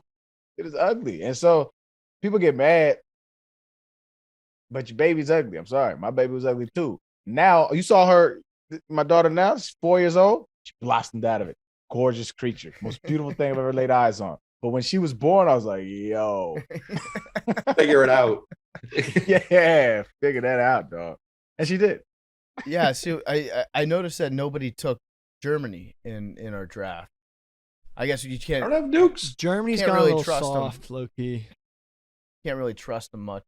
Yeah, after Germany- that whole Holocaust thing, it kind of softened up a little bit. Well, if No country more wants a World War III than Germany because they're itching for a dub. They want to be on the winning side for once. third time's the so charm. Bad. yes, that's true. Speaking of Nazis, you know who was a big time Nazi? John Wayne, Walt Disney. Walt Disney was. Maybe. Dude, he literally had that lady. I looked into it all this morning and like Walt Disney, definitely big time. Do we want to save the Disney stuff and the SeaWorld stuff? Because I feel like right now it's too far in. we've already yeah. got 2 hours. We're already an hour and a half in. This show can just be. I can re-intro the World War III draft. I don't think you ever said anything Yeah, about because Disney. that can be a whole thing. This conversation can be basically the entire episode. I feel like we should say like, well, we're gonna do Disney, but now we're just in. How long do we usually macrodose for? 2 to 3 hours. Yeah. We're already an hour and a half in, and we haven't even done. Yeah. Yeah, I feel like this was the longer-winded banter that we've had. Yeah. So we'll do Yeah. this will just be the drafting World War III. Yeah, the episode will just be World War III Draft. draft. Yeah. Is Germany not? They don't have any nukes. We didn't allow that. They no. Come on. What do we look like, suckers? How does France gets one, and they're like, maybe just we get one. We're like, nope. The great philosopher Bush said, "Fool me, can't get fooled again." How long do they have to wear that for? Objective, like how long is Germany the Hitler country? The Scarlet Letter. Yeah, the Scarlet Age. How long do they got to wear that? I honestly think that Scarlet Age.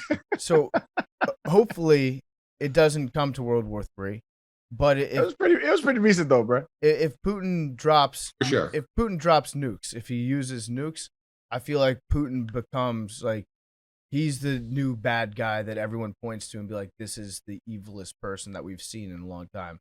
I mean, especially if World War III does happen, God forbid. Yeah. But then that's a different story. how does Are nukes ever justified? That's a good question. There is an argument for the loss of life comparatively from the bombing in Hiroshima and Nagasaki would have prevented a lot more deaths from happening instead of doing a full scale. Because the plan was, if we weren't going to nuke Japan, was to do a full scale invasion of the island of Japan and that sort of island to island fighting was having like the largest casualties. Like if you've ever seen not the documentary, but the series The Pacific on HBO, that was supposed to be like the band of brothers for the Pacific theater. The fighting in the Pacific was, from what it's been described and like all the books I've read, was so like no one's seen that type of warfare. I think the estimation for the invasion of Japan was something like 400,000 United States casualties. Yeah. If we had tried to invade the entire island on our own. Now, you can also go back and look at what we were doing that wasn't nuclear in Japan, like the firebombing of Tokyo. Mm-hmm. Pretty sure that killed more people than the atomic bombs did. Yeah. And the firebombing of Dresden that we did as well, like that's some brutal The shit. bomb yeah. So it was just like carpet bombing, and the way that the buildings are built in Tokyo, they're not Soviet brutalism. They're made mostly out of wood, and so there was a wind, and all the fire just spread like super fast. A lot of people died over there. So like that was, you could say that was worse in certain ways than the atomic bomb. Now, when it comes to actually using the weapon, that did open up a whole thing where it's like, okay, now everyone's going to try to get nuked. Now we're in the situation that we're in. You could argue that nuclear weapons have actually, like the past, since World War II, relatively, the world's been, for the rest of its history, comparatively, has been pretty peaceful. Because of deterrence? Because of mutually assured destruction. Yeah.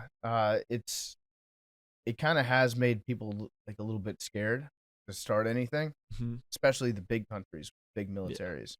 Yeah. No one wants to do anything because then it's just, okay, we're going to launch ours. Okay, we're going to launch ours. Are you talking about like big countries to big countries? Yeah. Okay. Because there's been wars going on nonstop since. Right. Like, but comparatively, the rest of history. Nothing of the same scale as World War II. We haven't had a conflict that has resulted in how many million? Sure. Yeah. Yeah, sure. Yeah. But like wars have gone on nonstop. Right. Right. Big T. Yeah. Draft your countries. I don't know who was taken. Okay, we'll can I have my last pick? Oh, did you not take? You already took your last pick, I thought. No, I only did 3. I got one more. It was back to back, right? No, you did it all, Billy. Yeah. Oh, we only did 3. I thought it was Yeah. 4. Yeah, no, you picked Cuba, IRA, and the mountains. We can go back. We can do 4. Yeah, now we can do 4. I want to Let's do do. I want to do Nepal. I want the Gurkhas. Okay. They're according to the British military, they were some of the fiercest fighters ever. The Nepalese Gurkhas. Very tough to invade as well. Yeah. With the altitude. Their whole philosophy is that they're trapped between the tiger and the dragon. And the dragon's China, the tiger's India. So they have like a huge warrior mentality. There's some Nepalese people are some of the toughest people in the entire world. I knew one of my aunt's really good friends growing up is a Nepalese guy named Chiring. And this dude was probably 5'3", still is, he's left, 5'3", weighed 110 pounds, and was like the strongest person that I've ever seen. I used to work when I was selling Christmas trees. He would come by and help sell Christmas. He would pick up like 3 at a time, toss them onto car roofs. Dude was insanely strong for his size. Billy took Israel, right? Israel's not draftable. It's got nukes. Oh, why is that? They have nukes. Secret nukes. Billy discovered their nuclear facilities. Got it. Does South Korea have nuke? I don't believe that they do. I feel like they've done a pretty good job defending themselves. Yeah. I'd like them on my side. Okay. Who else? Is Serbia is its own? Dude, the root of all the world's problems starts with the Serbs. I don't know what their Wow, military that's is looking like. Quite a statement. No, seriously. The root of all the world's problems. Yeah, All of them. All of them. It's all the black hand. Defending the pick and roll. Serbs. No, I mean, I'm actually, my grandmother is Serbian. This is so where I'm allowed Billy. to- This is where Billy apologizes for Sorry. blaming everything, quite literally everything, on one country. Yeah. Well, they kind of started everything with World War I. Yep. I don't know what the Serbian like military is looking like, but UT has a 7-foot big man from Serbia, and he just looks like a guy that I don't want to fuck with. So, and I feel like they've got a lot of those over there. Yep, that's So- fair. So I like them. I think they're one of the tallest people I believe it. in the world. Udos Plavsic. Look out for him in the tournament. He's a good player. He can't hit his free throws, but he'll bang down low. And who else do I want? You get both the Jokic brothers. That's true. And yeah, that's what I'm also- saying. Like, and also it's Jokic. just a bunch of dudes you don't want to fuck with. Yeah. Yeah, dude. And who's my last country? Can't have nukes. 2 more countries. Two We're more. going 4.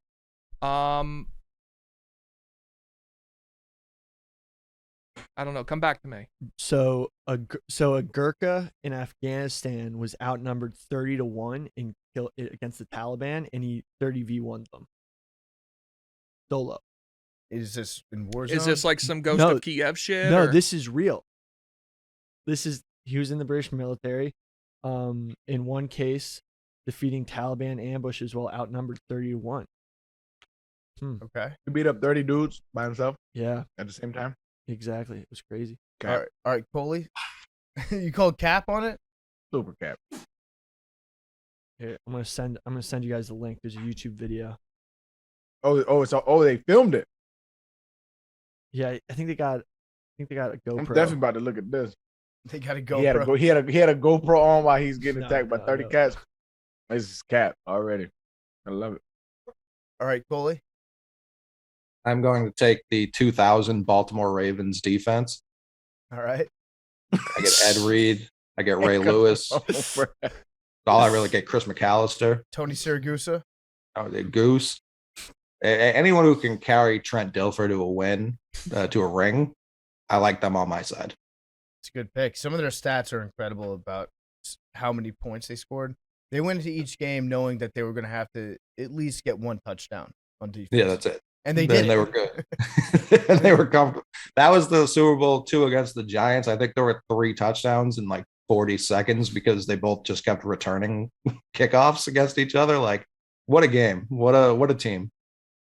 I'm gonna go with Aaron Donald solo. He Just He doesn't Aaron have Donald. the dexterity. No, Remember? Aaron Donald is the GOAT. He doesn't have of the all hip time. flexibility No, for no, war. He's going to be the best. Unless he has to throw a grenade. He could definitely- Ironically, couldn't run the Army offense, He- but could be in the Army. he perfectly. can do a 30. He can 30v1. Top Gurkhas. tier. Yeah. That's top tier. Top tier joke right there. Thank you, Like Arian. Uh, He's getting 30 teamed. he's 30. Yeah. You hear about a double team? But yeah. All right, good pick. Good pick. Arian, you got another island? Oh yeah, man. There's a couple I could go with here, but Greenland. Just to switch it up, you know. I got a lot of places in the along the equator. All right, let's go north a little bit, just to have like a little vacation home up there. In case I want to feel the cold a little bit. I like that. Is it cold up there? Yeah, it's very Yeah. cool.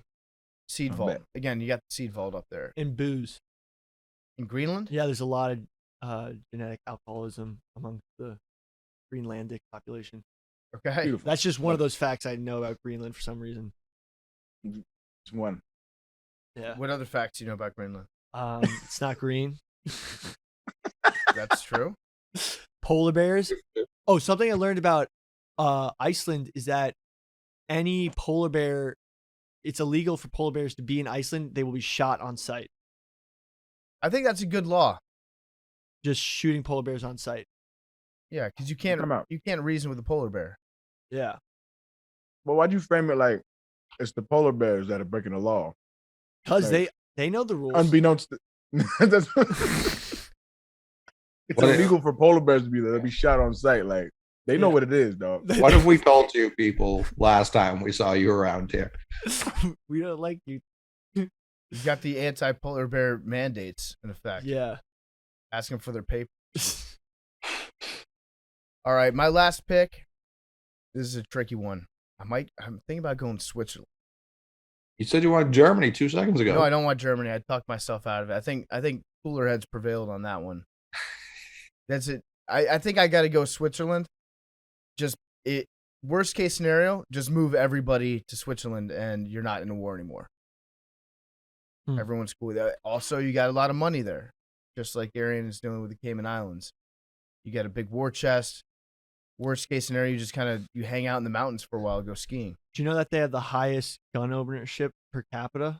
I have heard that. Yeah. They I think every single Swiss person has to have a gun in their house or something like that. Got great Let me look that knives. up.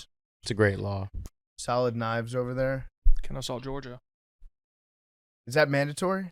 It's on the books. It's not enforced anymore, but yeah, every household has to own a firearm. There's all sorts of exemptions, and like it's not actually. Yeah, like if you don't want one.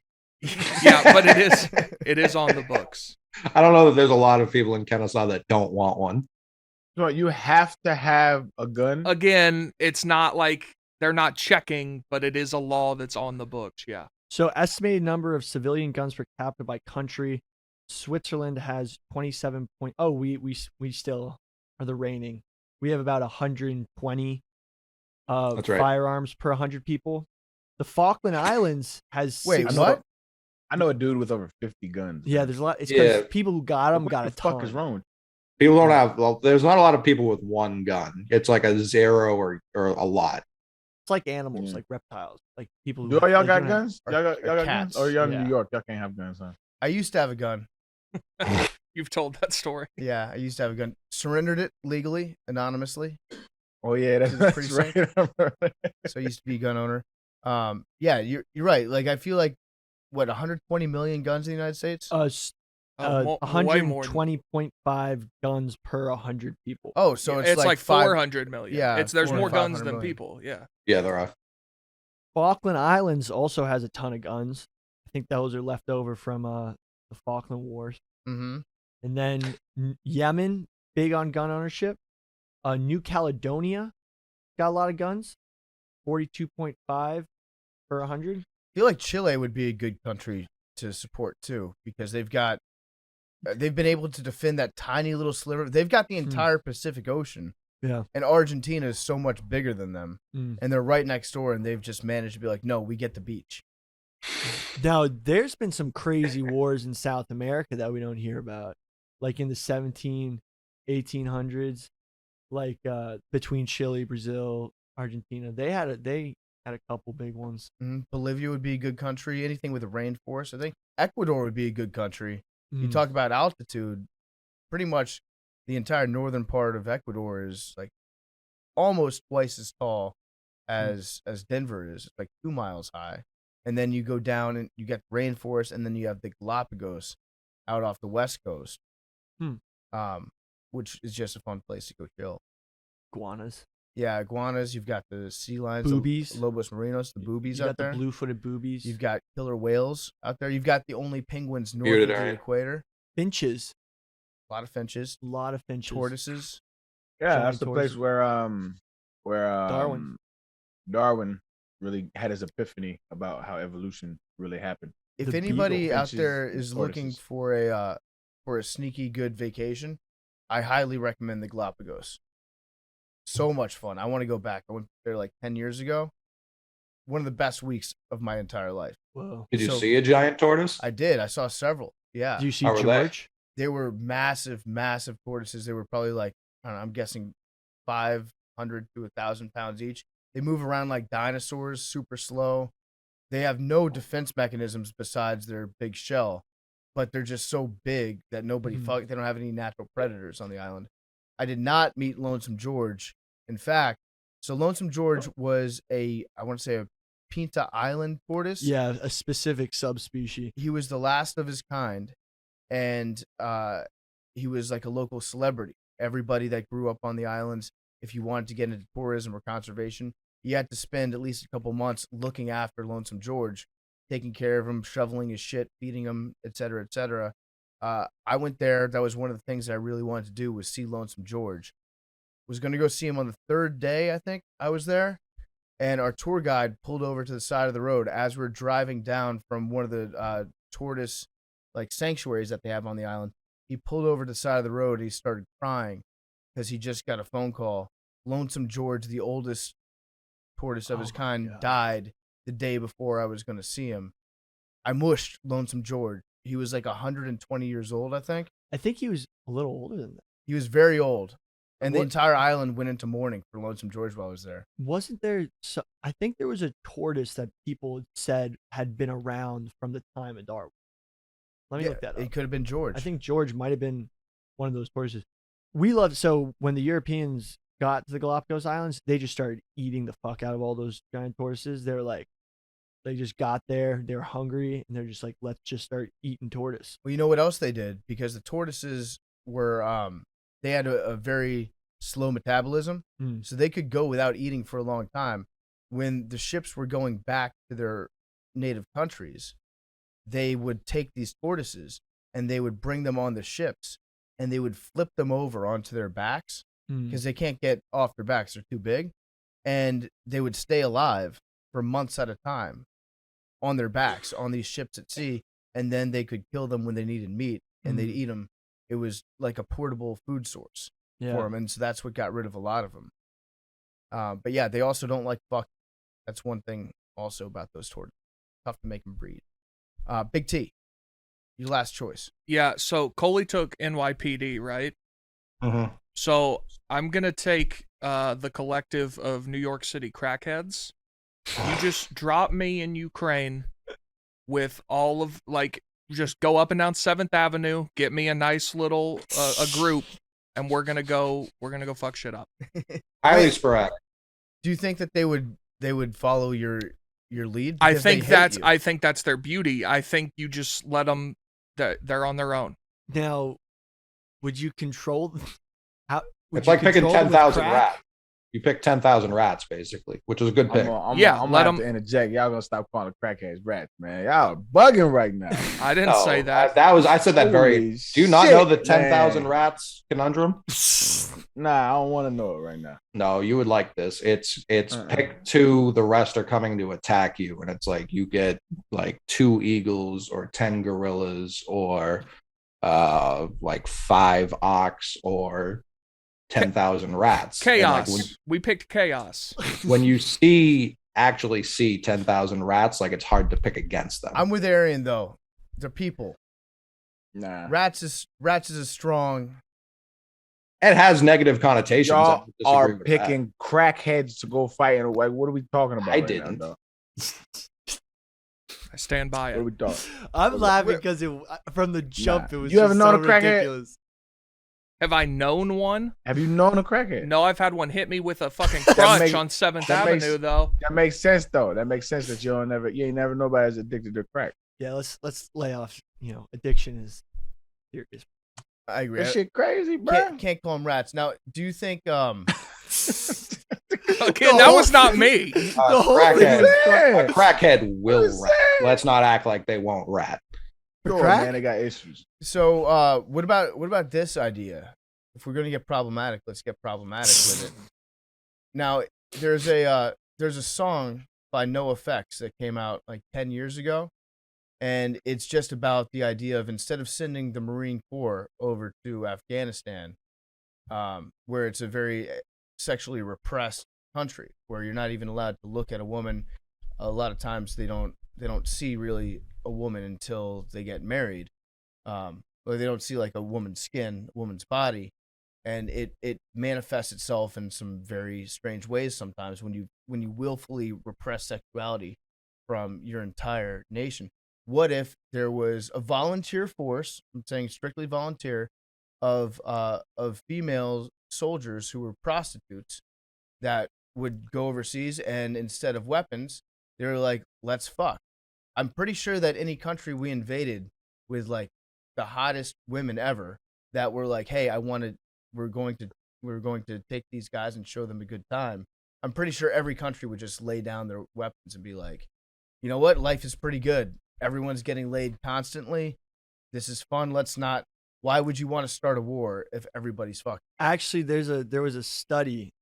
Yes, there was a study that actually talked about how the influx of oil money into the Middle East caused a phenomenon where the bride tax got raised so high because so many of these guys who like got a sudden influx of money just started getting more wives, that there weren't enough wives for everyone. So you have a bunch of young men who are unable to pay the bride tax to get a bride. This, I mean, it's a really fucked up, talk about objectifying women, really fucked up practice, but you can like buy a wife. So there was a bunch of dudes who couldn't afford wives anymore because guys who used to have just like 5 wives went and got 20 wives because they just got more money so they could afford more wives. And then, in the end, there was a bunch of dudes who couldn't get wives, and that's what caused a lot of discord. You can't Let get me you can't find the get laid exact anymore. thing. Mad Dog, you're about to say something. So wouldn't that only work though, like that strategy in those sexually repressed countries? What happens if it's like World War III and like you have people like Canada and France and England who they can fuck whenever? That would be tough. That might be a loophole in the plot. But I mean, if you take down, let's say one of these sexually repressed countries is powerhouse, all-star army, and you take them down with that leaves a gap. I just think that in reality, if most of the people that are in charge of starting wars and fighting in wars, if everybody's getting laid, It makes it a lot easier. they're probably not going to want to risk their lives for anything. They're That's like, true. Life's pretty good. Also, how easily? So let's say you went in Afghanistan, right? Yep. Let's say you go in Afghanistan and you're like, hey, we have all of the women you could possibly want. How easy do you think it would be for them, or for you to get them to actually have sex? I don't know. It might be tough because they might just 'Cause kind of. They're like so devout. They might, warn them like, hey, they're going to try to get you to have sex. But I think at the end of the day, They're committed to the natural urges might take over a little bit. you think? Or what if the women go in, have sex with them, and then just like kill them? There you go. Black Widows. Yeah. We'll send the Black Widows in after.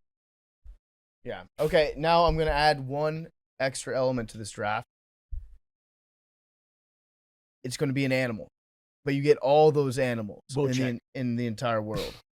So not just one animal, like one species. You get to add a species to your draft.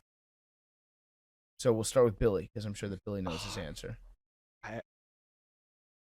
It's going to be... I'm going to go... It's going to sound crazy, but the animal with the largest biomass on Earth is ants. Okay. So they're like pound for pound, there are more like insects and ants than there are any other animal. Okay. So how would they fight for you, though? They'd eat people alive. Okay. Wouldn't you could probably see them coming, though. Yeah, but you can't, the only way to stop like red ants is by digging a ditch and filling it with gasoline and lighting it on fire, because they just won't stop marching. Not the only way to stop ants. Fire ants, army ants? What?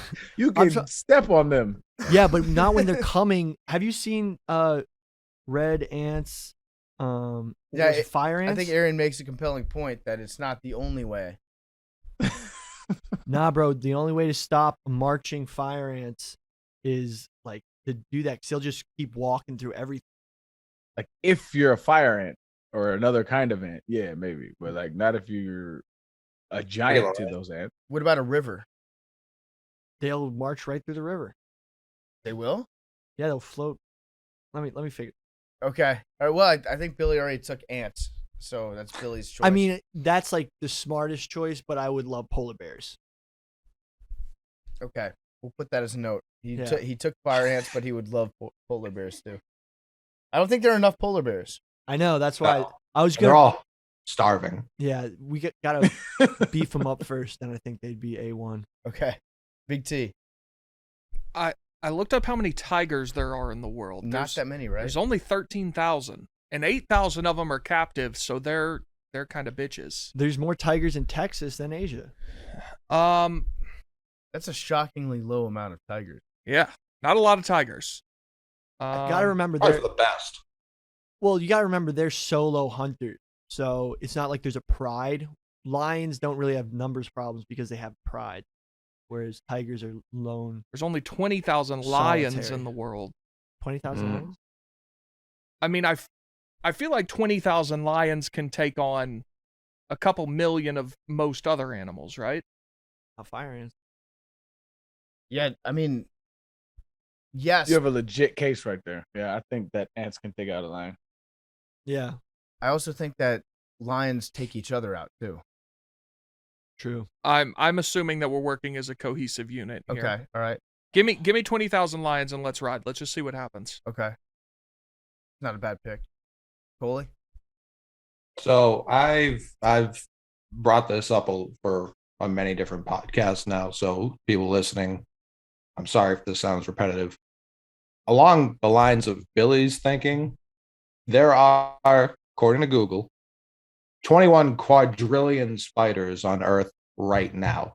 Now, you've got the numbers that ants have, but you also have poison. Like Billy only has fire ants that he can lean on.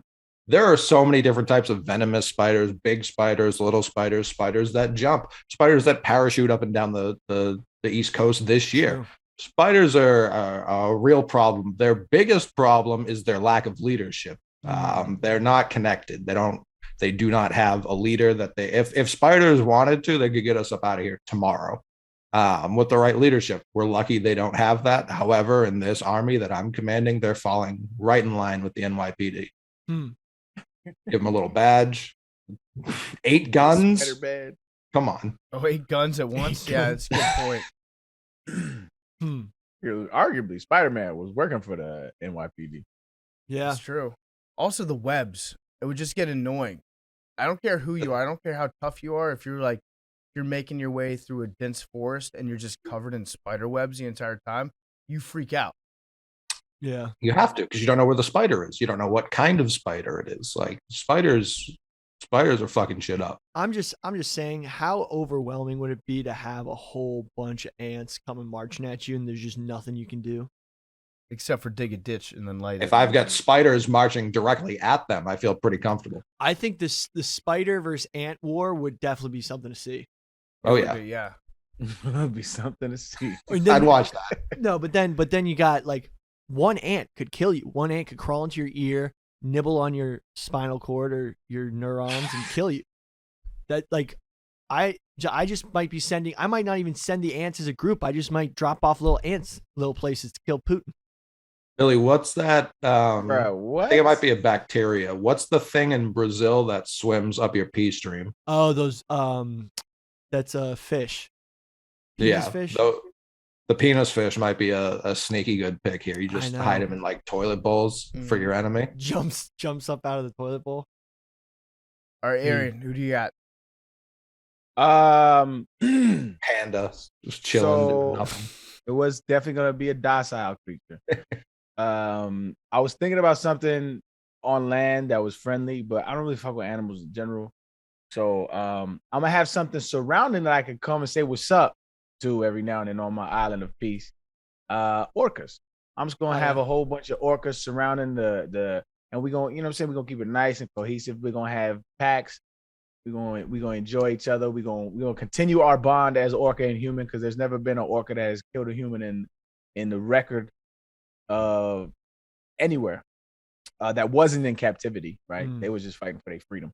So yeah, it's a nice, peaceful, docile animal that is just gonna protect our island, and we're just gonna have a peaceful little time over there.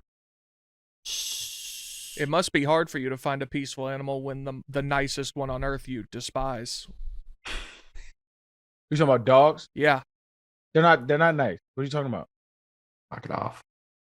Dogs are not nice. What the fuck are you talking about? This guy stinks. Extremely friendly fellas. Okay, I'm gonna. Y'all are fun. You know what's funny about dog owners, dog? Y'all forget that them motherfuckers is carnivores. You forget that they eat. I do not forget that. And the only reason why they like you is because you give them food and you give them it in a nice little canned fucking meat. Look, it's all cute and all that, whatever. Soon as if that motherfucker was hungry enough, you would be food. I'd be a bad owner. I mean, my dog. I hear you. That's a user error. That's not on the hound. That's I on hear the you, person. man. I hear you, man. Y'all some. That whole dog shit is weird to me, man. Y'all dog owners is wild. I mean, my dog almost killed my rooster. You were hungry. He was just looking for lunch. What a sentence. Yeah. I think that your dog Whitey would definitely eat you. No. If he got hungry. No. Yeah. What if you died? Leroy would have eaten you. What? No, Leroy. He would not. Leroy would have eaten the shit out of you. Little snack. You would not have. He you was don't- you don't every say time that he about licked you, Leroy. he was like, Yeah, "What a come on. snack." You don't say that about Leroy. Well, why are you saying that my dog? What do you Because mean? your dog is not as your dog doesn't love you as much as Leroy He, loved me. no, my dog loves me. No, Leroy. Dude, me and my loved dog me. exercise together. Oh, cool. Do you love every Weird, teammate bro. that you've ever Shit. had? Yeah. That's not. Yo, you kidnapped him. I did not kidnap him. I rescued him. Says every captor. Billy was greeted as a liberator when he Yeah. saw Go give his him dog. back. Yeah, exactly. Go give him back to the rest of his whatever his family had to. Go find his family. I know where You his kidnapped family him. is. Leroy went And you and yet you're still keeping him at your house. Yeah, he likes me. I trained Leroy so well that whenever his teeth would accidentally touch my skin, he would like pull back and then he'd get like really upset because he thought that he hurt. My dog understands shame. Mm-hmm. Okay, why? Because no, I was going to say something mean. I'm not going. I did not say it. Yeah, I did not say thank you, Mike Florio. And that's it. Yep. I'm going to take Eagles. I feel like we need an aerial assault. There's hundreds of thousands of bald eagles alone. It'd just primarily be for the annoyance factor. If you're being attacked by hundreds of thousands of birds and you know that they're up there, you're walking around looking up at the sky the entire time. You're just afraid that you're going to get dive bombed by one of these guys. Honestly, if we were going aerial, I'd pick crows, bro. They're smart. Crows are crafty motherfuckers. And the thing is, I feel like there's more crows. And like crows dive bombing is such a scene. Like crows take out like full-grown red-tailed hawks. Like, you know, pale male? Like half of pale male's wives were killed by crows. Really? Yeah, in Central Park. Huh. You guys know who Pale Male is? Pale Male is the red-tailed hawk that lives in New York City. Overlooked the whole park. There's a documentary done on him. I think it's more of a New York thing. So I like the idea of birds, just the concept of birds as the annoyance factor. If we're going to lean really hard into annoyance, I would say the grackle would be a good choice. Do you guys know about grackles? Aaron, you probably know about grackles, right? In Texas? I don't know about grackles. You go to like an H-E-B H-E-B parking lot or any sort of grocery store parking lot. You know, sometimes the entire lot will just be filled with thousands and thousands of birds. Yeah, I guess I've just never got in. I'm looking at it. I just Googled a grackle. First time I've ever heard that name, but I've definitely seen this bird before. And now I'm thinking about it. I just lump birds in one group. Like they're not a different species to me. They're just birds. It's Like just so, all like birds. pigeons. It's just birds. Like and the big birds that you notice, like a eagle. That's Mhm. just the big bird, right? The grackle, if you're not familiar with them, they're like the dirtiest looking bird. They're just like total scumbag birds that will annoy the shit out of you. Oh man, scumbag bird. You want to talk about a bird that if you had a militia of, you could probably take over any country. The shoebill stork. Oh, You yeah. get a Oh, couple dozen of them. Grackle, bro. Dinos. Look at this grackle. How's he mugging like that? That's what Oh, that's grackles an album do. cover. Yeah, grackles always look like they're posing for like Bro. a late 90s album. Oh, bro, you know so what? that birds aren't real guy. Have y'all seen the birds aren't Yeah. real? I think we talked about it. I've concluded that he's trolling. Yeah, no. That's the. Great job, Arian. You cracked Oh, the, so you cracked it's the known case on that one. It's Crack the like- case. Damn, I didn't know it was known. Yeah, I it's a think big he has troll. like. Got to get up pretty early in the day to fool Arian Foster. I just pictured Arian in like a lab with all these beakers and he's running all these tests. He's like, "This is a troll." I So got it. I captured a bird. I dissected it. Sure enough, there's no robotics. in there Nah, whatsoever. I was watching this interview he had yesterday. Actually, I had a drive from San Antonio, and it just popped up on my YouTube algorithm. I don't know why. I don't be watching shit like that, but it popped up.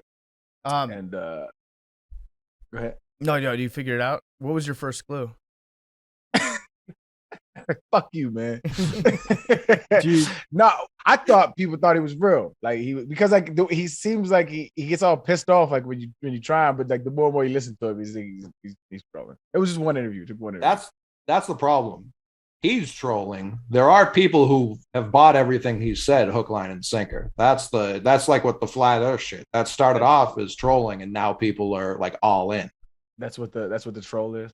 That's what I thought it was. It was like maybe it was like a parody of him kind of making fun of the fact that I'm gonna make the stupidest shit up and watch people follow it. You know which And it bird I works. hate with a passion? I hate European starlings with a passion. What I thought you'd say. Yeah, I hate European starlings. Why? Because they kill other birds. You know, they're the ones that they shit everywhere. They're descended from like 4 European starlings that were brought to Central Park because they wanted to this theater group wanted to have more Shakespearean birds in the city. They released them all, and now they just kill everything. You know, destroy native birds. They're the type of birds. You know, if you got a BB gun, take out some European starlings because they deserve it. Like, that's the bird I really don't like. So, did we have starlings before they brought them for Shakespeare's plays? No. Yeah. I don't know. I kind of look at all birds as kind of like I said, man. They just look hella annoying. Like all birds are kind of just annoying. Cardinals though, red cardinals. Cardinals and blue jays are pretty dangerous, but cardinals I think are like pretty birds. Dangerous in what sense? Oh, blue jays will dive bomb you if you come too close to its nest. Oh, it's like an angry bird. Yeah. The cardinal. I didn't know that. Yeah. I guess that's what Angry Birds was made out of. Yeah. I mean. Cardinals, I mean, they're one of the best birds by far.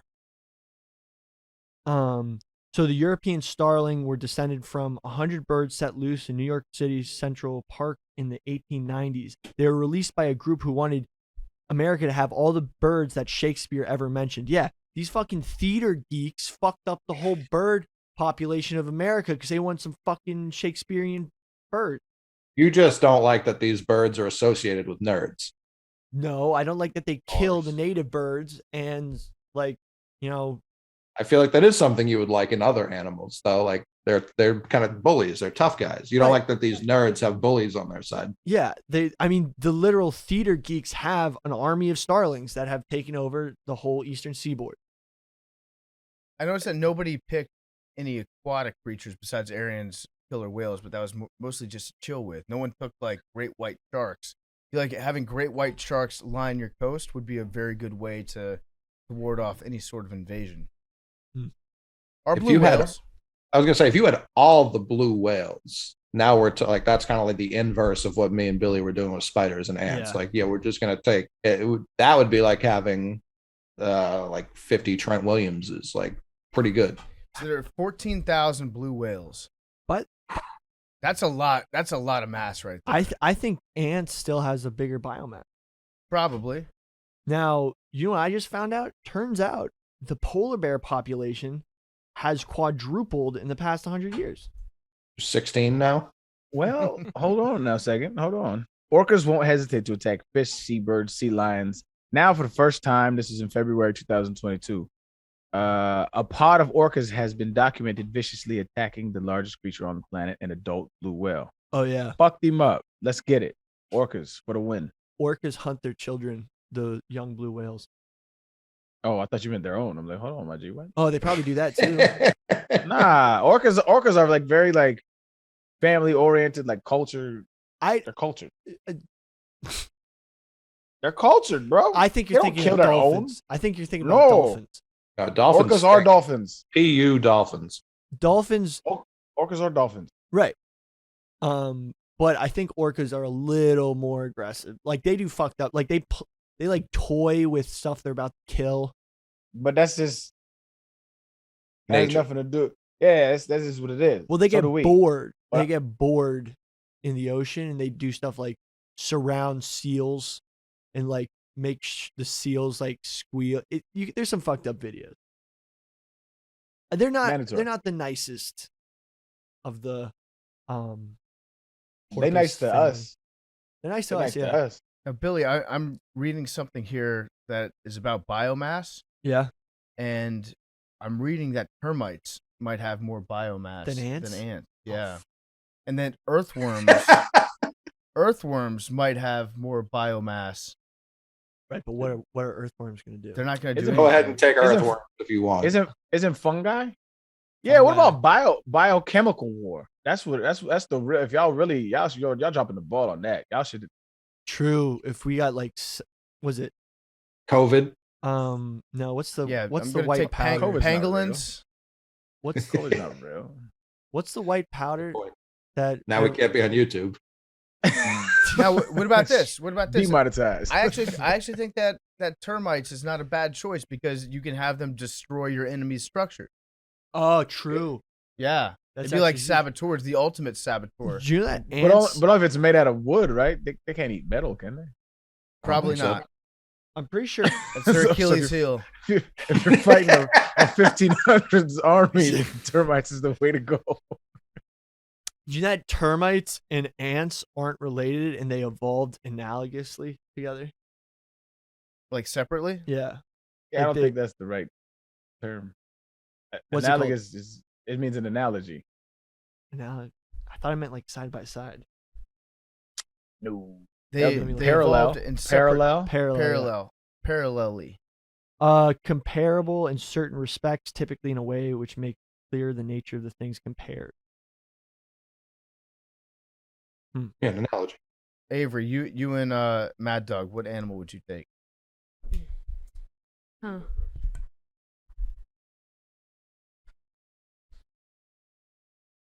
I kind of like, so when Big T was explaining the lions and tigers thing, I know that there's not that many of them, but lions and tigers are scare. Like, I think there's like a scare factor there that like ants don't have that would lead to retreating.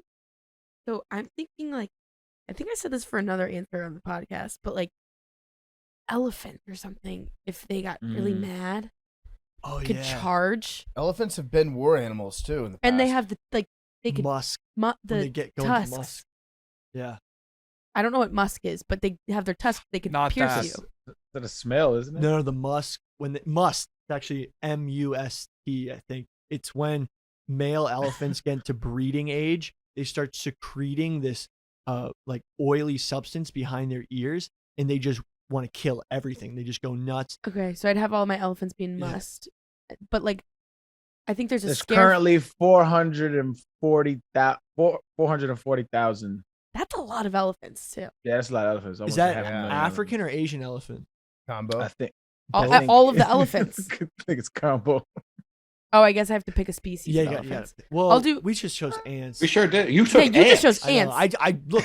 I'm saying that you could. Okay, so I'll take all elephants, but I think there's a scare factor that has to play into that, along with I don't think you want to get fucked up by an elephant.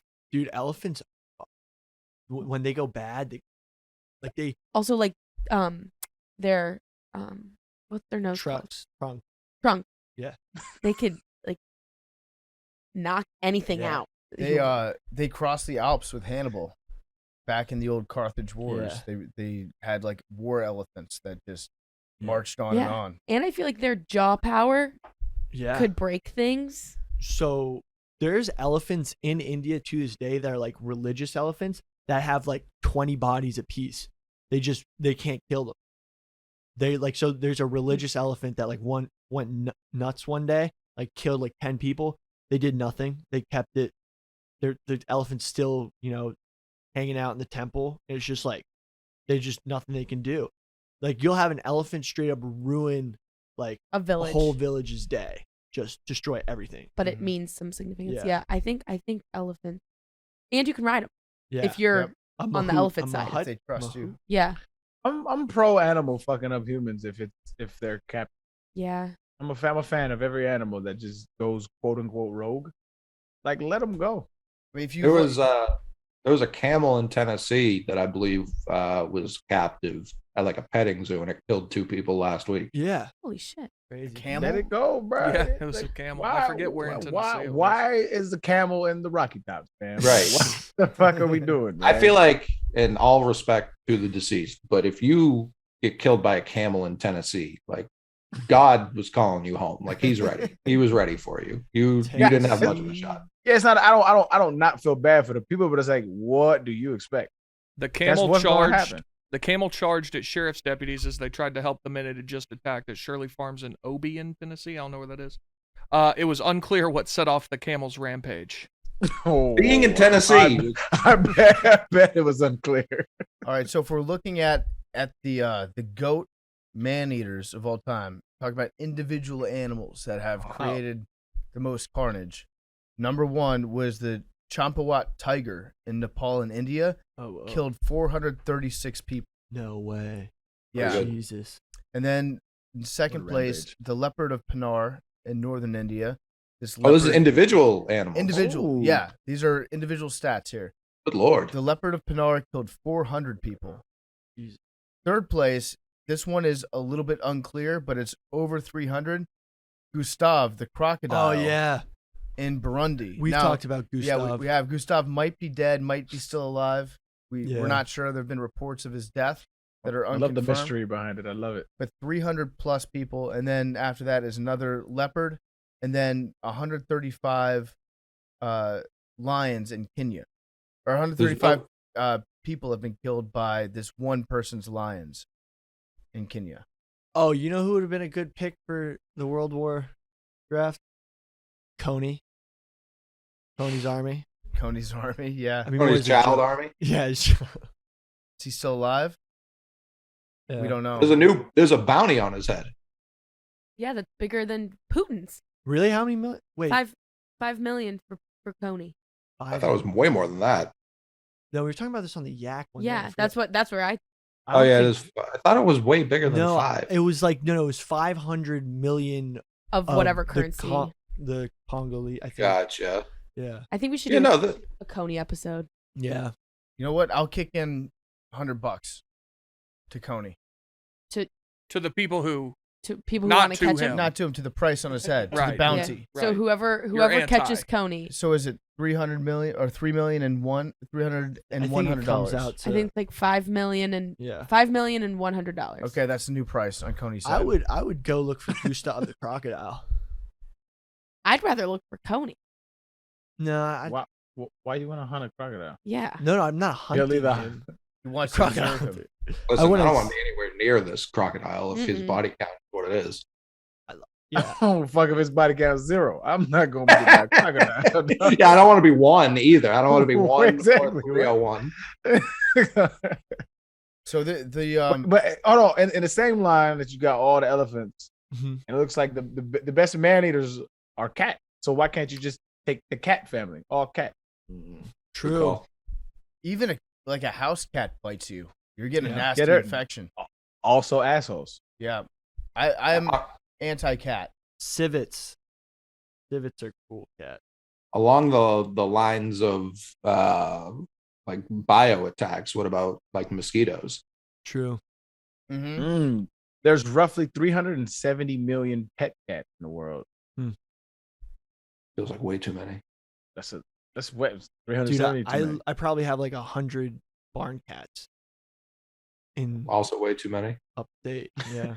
So looking at the bio behind the Champawat tiger, the one that has over 400 kills, it started hunting humans because it suffered a gunshot wound when it was a youth. What's the word? A juvenile tiger, and it was unable to hunt its normal prey, and so it switched and started hunting humans instead for food. Rational. Very rational cat. Yeah. Avery, who do you have? Mine would be rats. Yeah. There's over 2 billion rats in the world, so And they're smart too. they're very smart. They can fit into basically anything, and they can fuck your day up. They're Yeah. survivors. Spread disease too. Spread I think disease. they can hold their breath for like 3 days or something like that. Yeah, it's game over with rats. Yeah. There's 3 rats for every person in New York City. What Yeah. about fleas? Fleas would be good Fleas- too. I mean, fleas fucked up. What happens when a human has fleas? Like, what does that do to you? I know, like a dog, but like, what does it happen to They a don't human? they don't inhabit you, but you'll get bite. Yeah, you get these red little bumps that itch, and if they have disease, then you can get the disease that they carry. Did you get fleas in Amarillo? I did not get fleas in Amarillo. That's Have you had fleas, Billy, this whole time? Specifically from Amarillo. wait, Billy, do you have fleas? No, I do not currently have fleas. Did you have fleas at But one you point? did. No, have I've fleas. never had fleas. I've had scabies. I think I've only had scabies. So why did you ask me if I got fleas in Amarillo? well, because I just got out of know you were just curious. yeah, because You got bit. I got bit, but I didn't get fleas. You can't really get fleas if you sleep with a dog with fleas. That's how you get fleas. Does Whitey have fleas? No, he does not have fleas. So it sounds like you had fleas. I do not have think- fleas. I may have been. I think you have fleas. No, Good I do fleas. not have fleas. We should get you a collar. I do not have fleas. I had a weird bite from Amarillo, From but a- I did not carry fleas with me. It could have been bed How do you bugs know? too. I got bed bugs in college. It was scary. Like I didn't know what was happening, but it was scary. Dude, scabies, I think, is the worst. Like, I talk about scabies a lot on this podcast. I cannot, like, say enough to be aware of scabies. Like, scabies awareness. It is scary as fuck because, It's a terrifying name. yeah, because you get them everywhere. So, like, and they come up as, like, these red bites and bumps. So, like, for a lot of people think that they have, like, herpes. So you got scabies on your dick. No. Well, I Isn't would it rather have technic- scabies than herpes. Isn't it Yeah, well- technically an STD? No, it's a mite. Oh. The thing is, you can get them from, like, I think I got it digging ditches when I was working excavation one summer. But they stuck with me for, like, I didn't get rid of them till, like, the next summer. I think Billy probably had scabies on his dick. That's why I brought that up. think No, we can I all did agree not. that I did that's- not. No. That's why he introduced that. It's like ivermectin is the only way to get rid of scabies. It's totally not herpes. I was digging a ditch. Now, I think that there is a possibility that Billy, you got bed bugs in Amarillo because you were staying in a weird hotel. Bed bugs are not. They're Yeah. you know they are transient. If you stay in even a nice hotel, sometimes, if somebody is staying there that is coming from an apartment that has bed bugs, they can leave them there for a night. And then if you ever get bed bugs, probably the worst insect to try to get rid of. You have to like wrap all your shit in plastic. You have to get rid of your mattresses. You got to deep clean your apartment. It's bad news. I That remember I got a free couch one time when I first moved down to Austin. I needed some furniture to fill out my apartment and I didn't have a lot of money. Went on Craigslist, saw an ad, free couch, giving it away. Drove my truck over to the house. The couch was outside. That should have been my first clue. They just put a couch outside on their porch. Loaded it up into my truck, brought it back to my apartment, sat on it, and got a bite. And I like took the cushions off, looked at it. Sure enough, there were like the telltale Jeez. signs of bed bug. But I only had it for like 6 hours. Threw the couch out. Moral of the story is, pay for furniture whenever possible, because they're probably getting rid of it for a reason. But Avery, you said you had it. Yeah, I slept on a couch in college and I got it, like a gross couch. I passed out and I woke up and then it was like really bad all over my back. Yeah. You can tell that you have bed bugs if you have 2 or 3 bites or more that are all in like a straight line. Yep.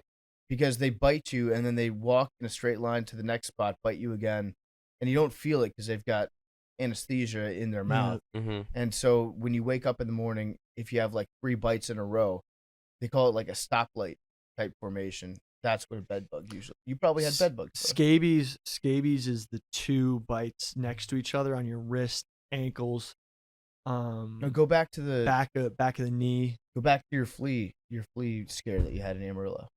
Yeah, I had 2 bites right here. Probably bed bug. Yeah.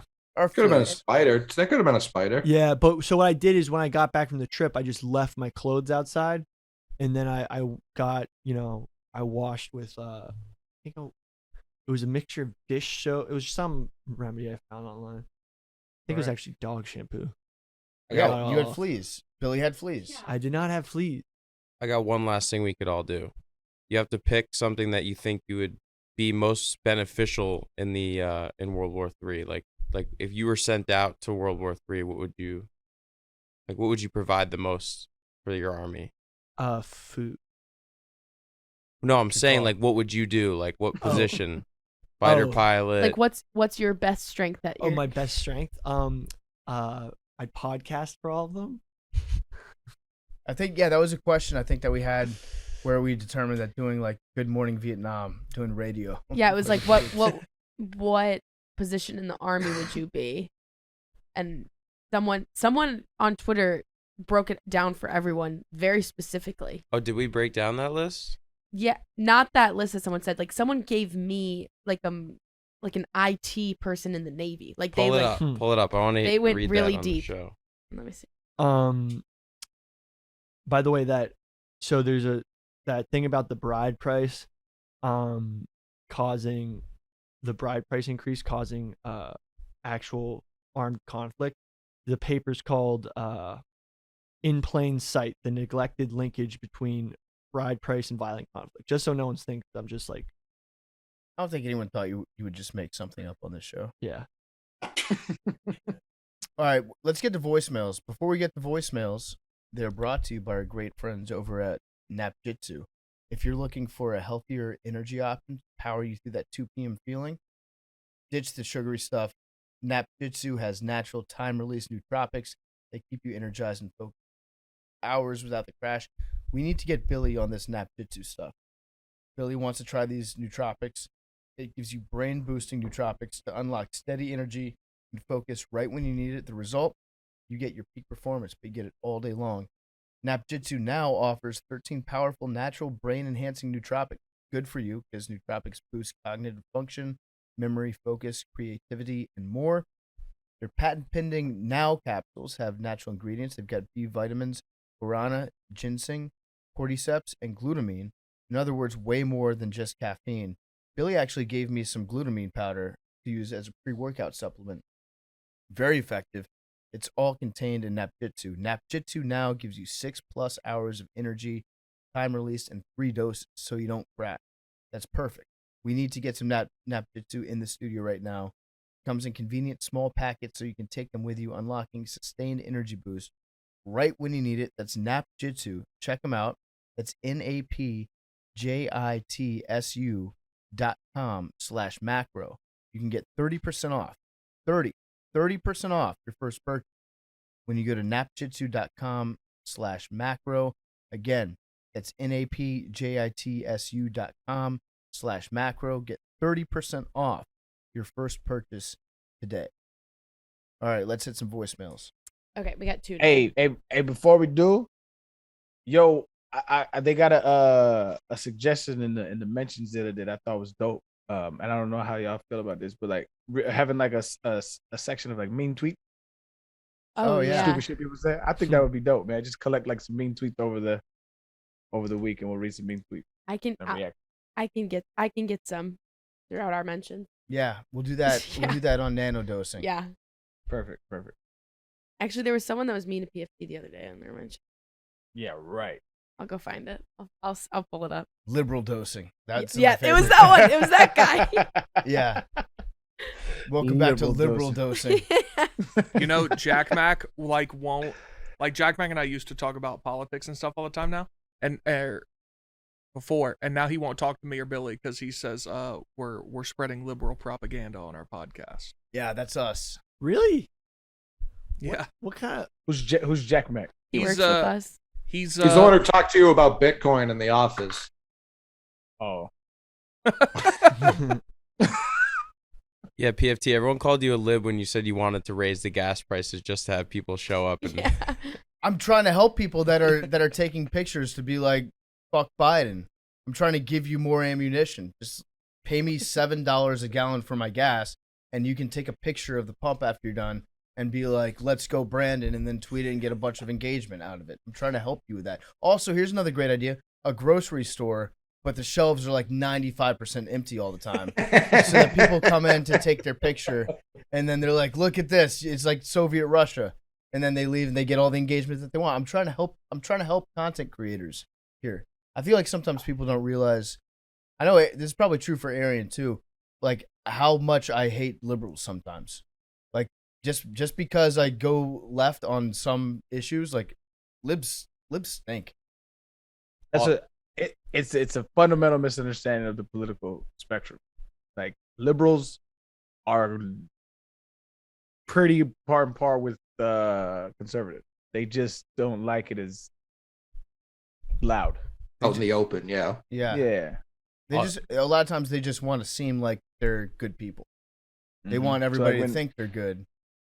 So like when like Big T's fans like be like, oh, this is the lib show and like Arian's such a lib, I just be like, you have no idea what you're talking about. I just love. Because I don't like the biggest, just like you don't. I love when people use the word like lib. It's just I find that funny. I don't actually condone like talking badly about liberals in general, but when people just like when Big D does it, it makes me die. All of your gas tanks would have like that Joe Biden thing where he's like pointing at like the sign and it's like I did this like in the quote bubble. It's just like this is my fault. Yeah, I'm telling you, like this idea has legs. I love the idea that Biden wakes up in the morning and he's like 5:30. Like that's where we're at 5:30 today. And then like the next morning he's like 474. Like they're into 474. We need to do like a bumper sticker draft too. There's some really good ones. Oh yeah, there's some good bumper stickers. I also think like that the bumper sticker draft. People, if you think that the gas prices are going to stay this high, just go back and look at the last, I don't know, like 30, probably 30 years of politics here in the United States. They always somehow seem to have a way of coming down right before the election cycle. It's crazy. It's wild how that happens all the time. It's wild. It happened to Bush, happened to Obama. Pretty sure it happened to Trump as well. Well, because COVID, but happened to Trump. Yeah, it just happens. Dude, I once saw 99-cent gas. Yeah, that's what it was in Ohio for COVID. Yeah, in Wisconsin. Should have just gotten a bunch of barrels, like filled it up. Yeah. Remember when gas was so cheap that you were actually getting paid to store gas? Remember? Where did I see that? Wait, I remember vaguely. Yeah, like, remember it was like about, yeah. It was like gas was so like they were basically paying people to take There gas. was a storage issue, yeah. Yeah. Yeah, there was like a surplus of it at the time. Too much gas. Yep. All right, you want to do some voicemails? Yep. Get it. All that. Hi, All that Macrodosing gas. crew. This is Emma from New Jersey. I just have a question for everybody. If you could become any character from any book, movie, or TV show and switch sides of that character and live within whatever the world is, whatever the story is, whatever it is, which character would you be and why? Love the show and can't wait to hear everybody's answers. Have a wonderful day. Good question, Emma. Emma had a very nice, pleasant voice She to was her. so Yeah, enthusiastic. she sounded so nice. I want to be her Yeah. friend. She sounded so nice. Yeah. Brought the vibes up in the studio. Mhm. Who wants to go first? Anybody have one? It had to be from a book, she said? Or No, just anything. Any fictional character. Okay. Foley's thinking about Homer Simpson right now. Oh, I mean, Certainly thinking of The Simpsons. Yeah. Homer has a great life. The Homer, I mean, it's going soup. Like, I feel like I see this tweet every day, but it was like, The Simpsons had a dad with a family. The wife stayed at home. He had a 2-story house. He had 2 cars in the garage. This is what the 90s were. And it's just like, just shut the fuck up. Just shut up. I've never seen this. Yeah, was it a goes nu- viral every fucking day. He was We a was a nuclear world proper engineer. country. He's a safety Yes. technician. Like Sector 7, Nuclear. 7G, 7B, 7G. 7G. Yeah, and Marge was way hotter than he was. That's, you know what? That's something that exists on TV for as long as I can remember, and it's in every commercial, every sitcom. It's always like a fat guy, and then his wife in any commercial is always way more attractive than the guy. I feel like the King of Queens took it as far to the edge Yeah. as a show can take it. It's true. Yeah. But yeah, I I mean, love that show, bro. Joe Banks. It's a great show. Yeah. But I mean, Carrie versus Doug. She worked at like a law firm, and he was a UPS driver, and it was just like he's got all this. It was great. It gave a guy like me growing up a lot of hope. Uncle Phil had a very attractive wife. He was he a judge or Twice. a lawyer? He was a judge. Twice. He just looked like a judge. Both Aunt Viv's was popping. Modern Family. Ooh. Yeah. But I Ed haven't seen O'Neill. that show. Very Phil. I think Phil was Phil out of his league. Dunphy? Yeah, Phil Dunphy was way out of his Now, if you were to With, say, He's personality though. if you Yeah. say You know what's Ed, crazy? Ed Danny O'Neill, Tanner never had a shorty, man. Well, she died, didn't she? Yeah, she died. didn't he But date he though? never re-upped though. Yeah, I he- think he had like one or two, and the daughters was like hella salty. I thought I remember something like that. Yeah. Yeah, he was too busy calling Warriors games. Uncle Jesse, he had a pretty good life. Uncle Yeah. Jesse was pimping. He like paid rent. He was like a roommate that just hung out and played in his band all day. And was hot. He was hot. What an outrageous premise for a show! Like these 3 guys just live in this triple decker, and in the hill in San Fran. And they just raised, By the, like lightly raised. Like they weren't really very hands on. No. by the way, did we ever figure out what happened with Bob Saget? Yeah, you hit his head. I know. Yeah, No, they it said came yes. out that he's like had multiple skull fractures, like he had been beaten. I think his family, from the last time I heard, paid to not have those results. From what I heard, he passed out in his room, fell down, hit his head, which will crack. You can fracture your skull. They By did doing say they said that the force to his head would have been concurrent to something of like a 2 to 3 story fall. Yeah, it got a little sketch at the end. I don't know. I think like falling on your head is very, very dangerous. If Yeah. you just completely lose control of your body and your skull hits the ground, it's exceptionally dangerous. I Yeah, especially like a hotel bathroom floor like that. That it's like a different level of hard than that. Yeah, it's like Yeah. linoleum or Or something. if you just get into a fight and you get knocked out on your feet and it's on the street and you hit your head on asphalt, like people die from that all the time. Like, people who faint and like go limp and hit their head, like that's what kills them. Yeah. You know, it's crazy because we haven't answered this Shorty's question at all. We've talked yeah. about a few characters that would Talking make about sense. Bob Thad Castle from BMS. You would. That's Christ, such a perfect answer for you. I love No. it. That's what people want me to say. That's what you said. It's literally Billy what you football saying Thad Castle. Yeah. No, I'm just playing to. I'm pandering to the audience. No, PFT, who would you pick? So this is a very tough question. I almost feel like Homer Simpson is a good choice. He had a great life, still does. astronaut. Astronaut. He's done it all. He really has. He spends most of his time at the bar with his buddies. Has a very lovely wife. What's Ed O'Neill's character in Married with Children? Al Bundy. Al Bundy. He work at the shoe store, doesn't he? Yeah, terrible job. Yeah, but oh, I'd be Crocodile. he scored 4 touchdowns in a game in high school. True. Yeah. That was He pretty did. sick. Potentially impotent. Yeah, Yeah. You don't want to. Would not fuck his wife no matter what. that's Under true. no She- circumstances. she was he always gonna wanted have it, sex with too. his wife. Yeah. Always. What's that about? That was I forgot about that whole trope. Oh, my wife is nagging for sex again. Like what, bruh? like, buddy, I wish. Peter Griffin. That'd be. That's good just a choice, too. worse pick than Homer. That's picking Homer, but worse. Yeah, I think I'm gonna stay with Homer. I think I would like to be Homer. I'm on the Homer pick. Crocodile Hunter. Steve Irwin. But that's not She fictional. said- real she said person. He's real. Fictional. I know, character. He's but also- I would want to be Steve Irwin. He died. Everyone loved Steve Irwin. But the premise was fictional character. I know, but that was honestly someone I always wanted to be when I was younger. You could still do nothing stopping you from Yeah, you can doing just that. do that. What? Just start wearing khakis? And like training Khaki animals. shirts. yeah. You're wearing khakis. You're wearing pretty much bottom half. You're wearing exactly what he would wear with those boots It's too. just on purpose. Billy would take the Joker. yeah. No, I think a good choice would probably be James Bond.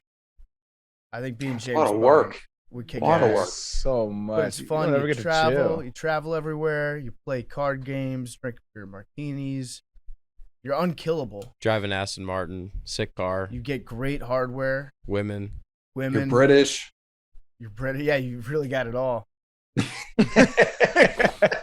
Good teeth for an Englishman. Your best teeth on the island, probably. Yeah.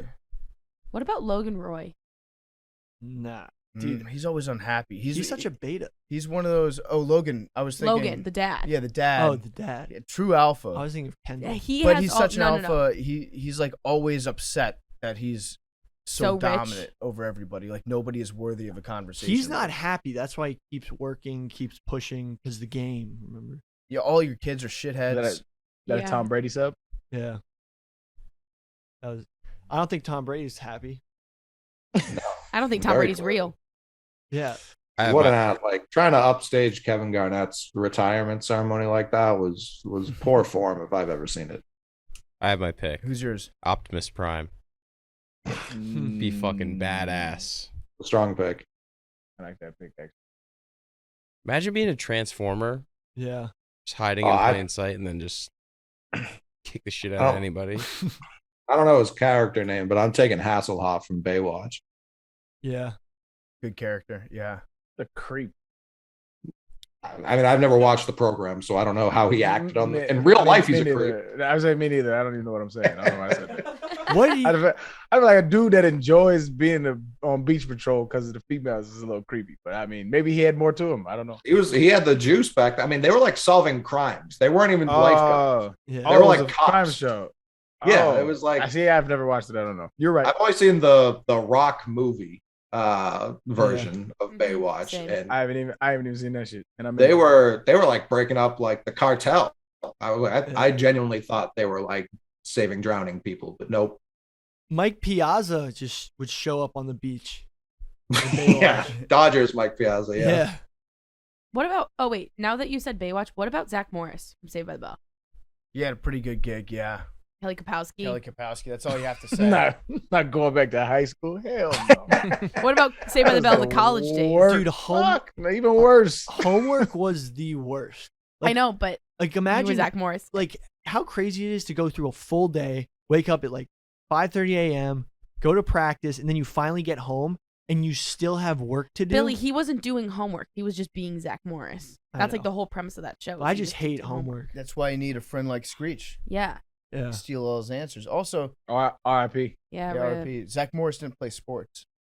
Did he not play any sports? I don't think. No, he was so you'd prepper. want to be AC. AC was the athlete. But Yeah, AC he's a Slater, and he did wrestling and football. He didn't do basketball, did he? He did basketball. he was for, a three-sport for a athlete.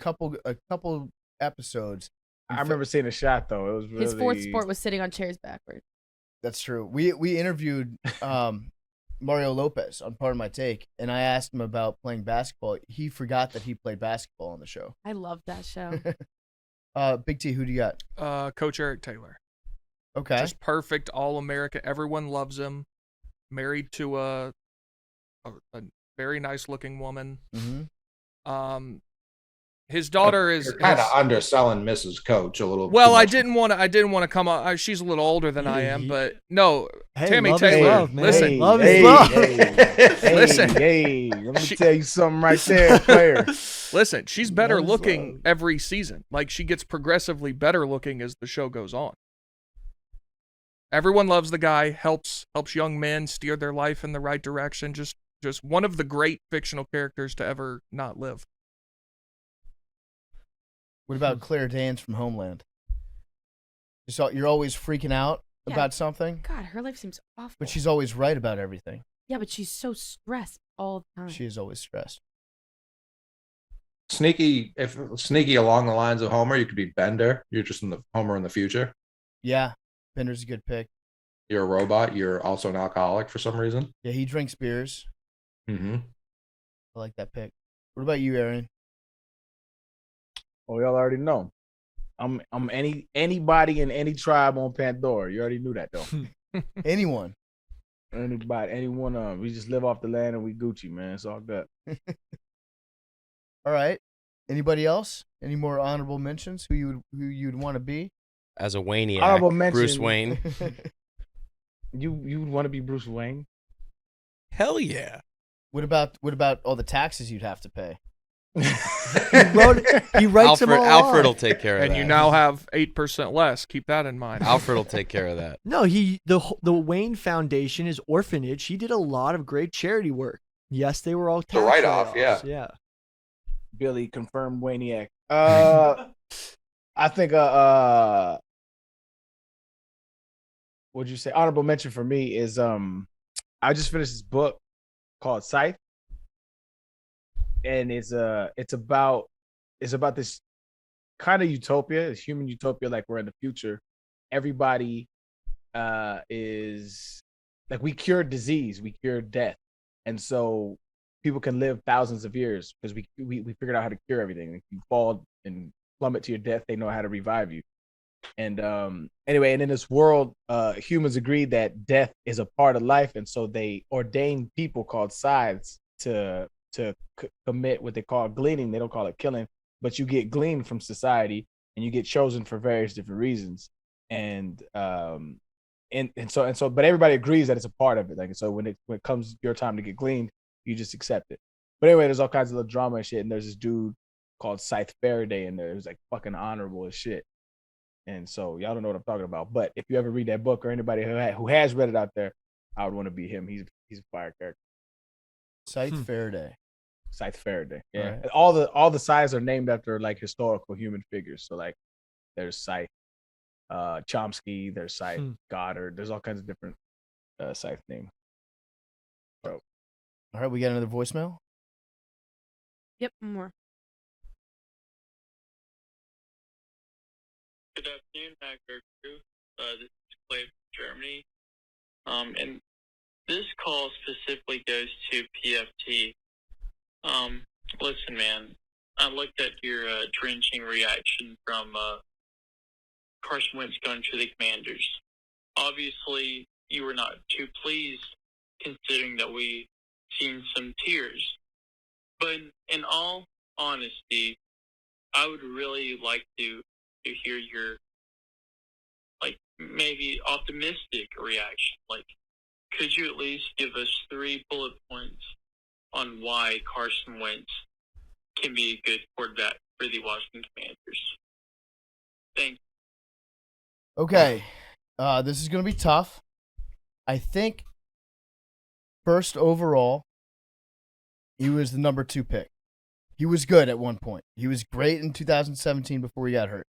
Occasionally, he still makes plays where I'll be like, that guy is still a very good quarterback. He just needs to do that repeatedly. So that's number 1. Number 2, we don't have a lot invested in him. Yeah, we're paying him a lot of money this year, but it's still, we didn't give up that much to get him. So you could do worse. There's upside. There really is a lot of upside to him. There's a lot of downside, but if we can raise that floor a little bit and then just make his ceiling the average, then he'll be great. And he's accurate on intermediate passes when he can set his feet. There you go. There are 3 things right there. I don't know how much I believe in all 3 of those, but he's not the worst quarterback in the division even. So he's better than Daniel Jones. I think. Stop. I mean, are you going to say that Daniel Jones is better? Yes. Daniel Jones can't even run forward without tackling himself. Daniel Jones is better. I don't think say that straight. He's better. I don't think so. Did he throw any touchdowns to wide receivers last year? Yes. Not to I know Kenny Galladay not did. to get Kenny Galladay, but yeah, he did. You know what's I think Carson Wentz might be like one of these Nick Foles situations. Because with him, it was always like he never really got a good shot until he was put on the Eagles. And then he took him to the Super Bowl. I think kind of Carson Wentz, he might be in that same. He just needs to change his scenery. Another one. That was Nick Foles though. Yeah. Yeah, I wish we would have played Wentz in that Super Bowl. Yeah. Oh, But you're saying that you think that Carson Wentz might be the next Nick Foles. Like he's one of those guys who I don't like. I feel like he hasn't really had a full healthy season, kind of like a fair shake. Okay, real talk. Here's 2 more things why I could be optimistic about him. Number 1, as Foley alluded to earlier in the show, he's probably the best quarterback that we've had in a long time. Mm-hmm. We have a good defense. We've got a decent enough offense around him, and he doesn't make mistakes. So when he does make mistakes, there are the worst mistakes that you could possibly make, and they're awful mistakes, and that's all that you'll see. But he only threw 7 interceptions last year. That's not a lot of interceptions. how many was Arian on for the stat you dropped earlier? Because that was incredible, and I want to know if he heard anything like that in his life. That he threw 15 passes left-handed last year? Yeah, I heard that. Yeah. It's so funny. We just That's need wild. to, as long as he can limit the mistakes, the team around him is good enough where we might be good with him. And I was saying this earlier, I'm willing to do what it takes. I will convert. I will get baptized if we win a playoff game. I'll convert to Christian. I'll go to Bible study. Just win me a playoff game. Just do it. During this show, you guys did lose Brandon Scherf. Yeah, we expected that though. He's a very, very good player. Probably one of the best players that we've had over the last 6 years. I gotta go. All right, Billy's got to run. Love you guys. Love you, Billy. Are you 12 minutes late? Yeah. Okay. Good luck with that, Billy. Brandon Scherf is a very good player, and I will miss him, but we kind of expected that. That didn't really catch me off guard. Colt McCoy signed a 2-year deal. Mhm. You talk about job security With who? Colt McCoy still playing, dog? With for the 2 more Cardinals. years at least. I think he came out with me or before me. Maybe that's oof. How much money do we think he's earned in his career?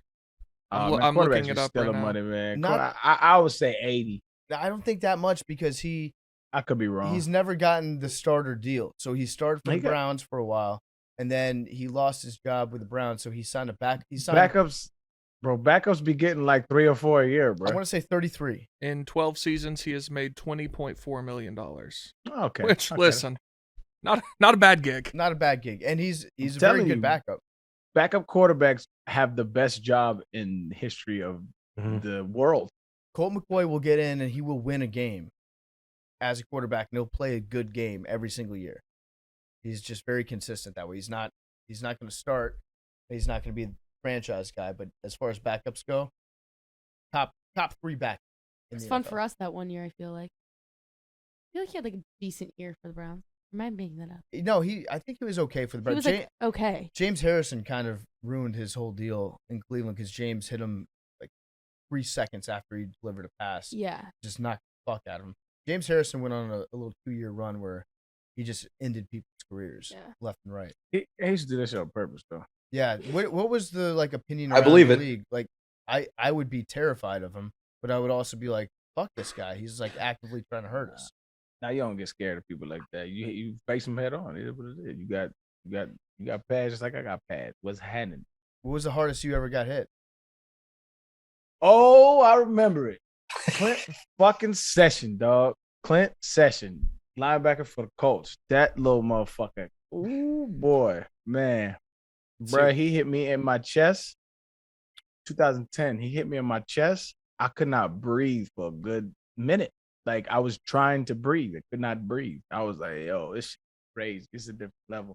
So he just hit you like right here, like perfect. No, in the chest, yeah. fam. In Oh, the okay. chest. Yes, he hit me in my chest, and I was like, I was doing that shit.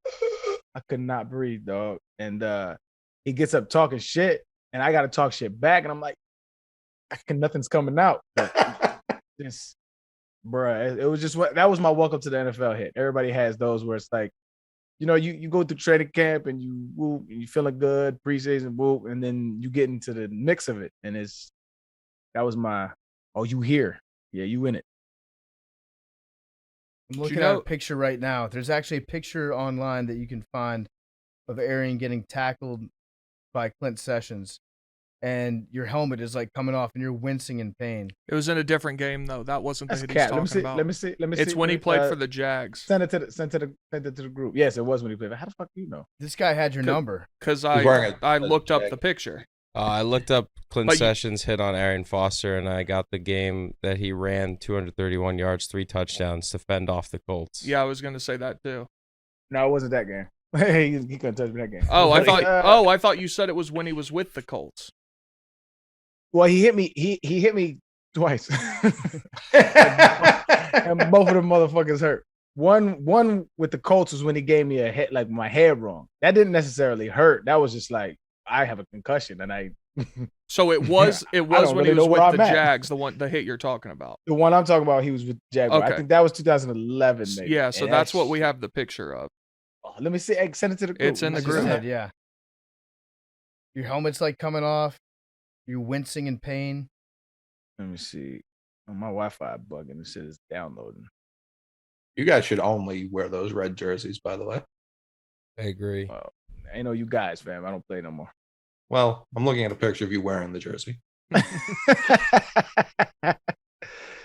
Was that the hit right there? That's not even the hit. That shit hurt, but He that was wasn't the fucking hit. his shit up frequently. I'm telling you, bro. Listen, I don't know why he didn't get the recognition, and maybe it's because he wasn't very good and covered. But like pound for pound, he's probably one of the like toughest players I've ever went against. It just fucking just wouldn't move, bro. Oh my, little bowling ball. That should have been a 15-yard penalty though. He's got 3 fingers inside that face mask. We should get him on the Nah, podcast.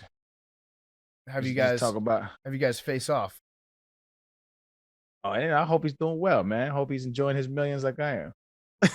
I don't got no I don't got nothing against my guy. That is a face shit mask. hurt, Good though. call. Patrick Willis would have scared me.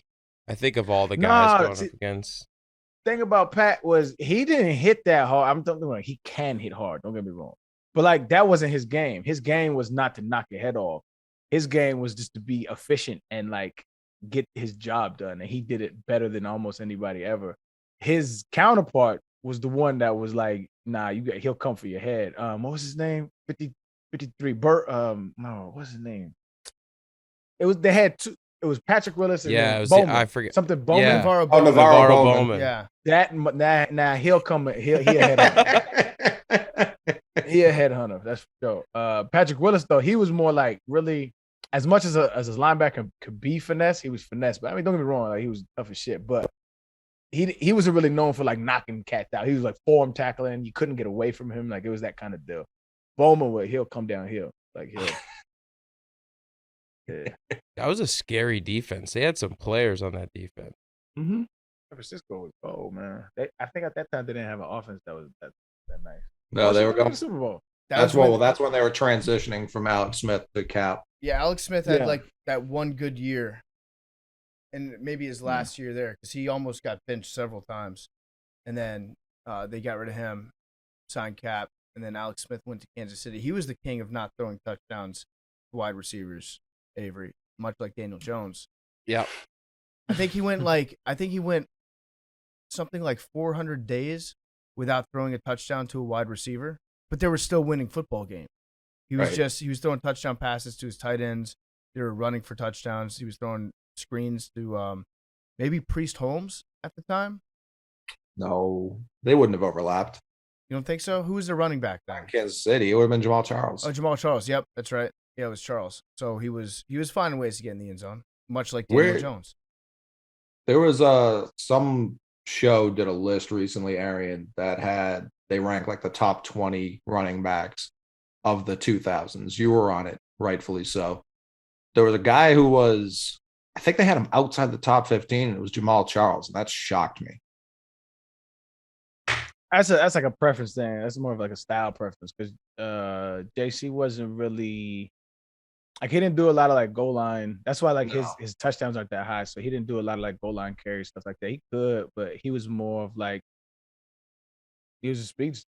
Came down. He could run downhill for sure, but it wasn't really what he was known for. He was just to stretch defenses and that's why I always tell people, man, yards per carry is probably the dumbest and most deceiving stat that there is, especially at running back, because there's so many variables that go into like you'll have cats like who are on a team that's not necessarily that good, and so a lot of the yards they pick up like at the end of games when there's 6 dudes in the box and you getting 7-10 yards a whop just to keep the defense honest. And so I'm not saying that's what his game was, but a lot of the yard per carry is it's inflated.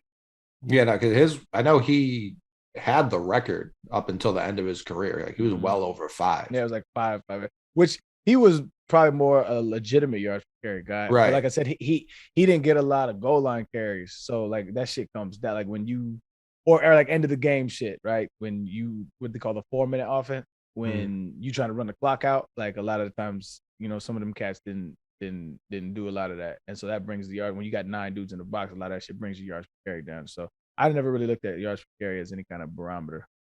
Who would be your like top 3 for that era? You can put yourself in there. For the 2000s, just 2000 to today, like this 20-year span. I would go Adrian Peterson, LT, CJ.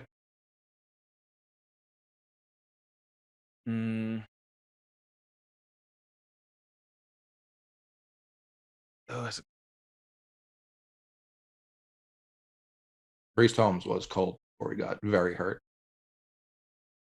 Yeah, he's top tier.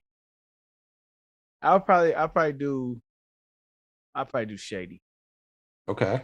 Yeah, probably do Shady. I think they had him 5 on that list. Not that it was some end-all be-all list, but I was not surprised. But I like feels like a hard guy to rank for whatever reason. I was like super like because like our era of running backs, I was really proud. You know what I'm saying? Like so it's like me, like MJD, AD, Jamal Charles, Marshawn Lynch. Like we had some killers in our era. CJ 2K. Like we had some our era running backs was top tier. You remember I like our Shady's era party running that he threw, where he put out like that graphic and put it out online, and it said like the time, the date of the party, and then it said females only on it. Mhm. Didn't it also say like STD check mandatory or something like that? Or am I making that up? That's kind of cool. I mean, Listen, it was fun. I mean, that shit is kind of fire. I'm keep it a buck.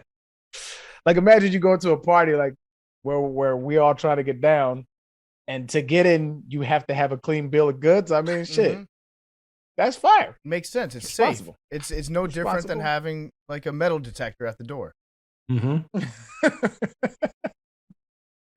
That'd be fire if we had that technology, an STD detector. They do have dogs. you walk in and it blinks the color of light of whatever you talk disease about you have. Embarrassing. You don't even know. This is how you find out.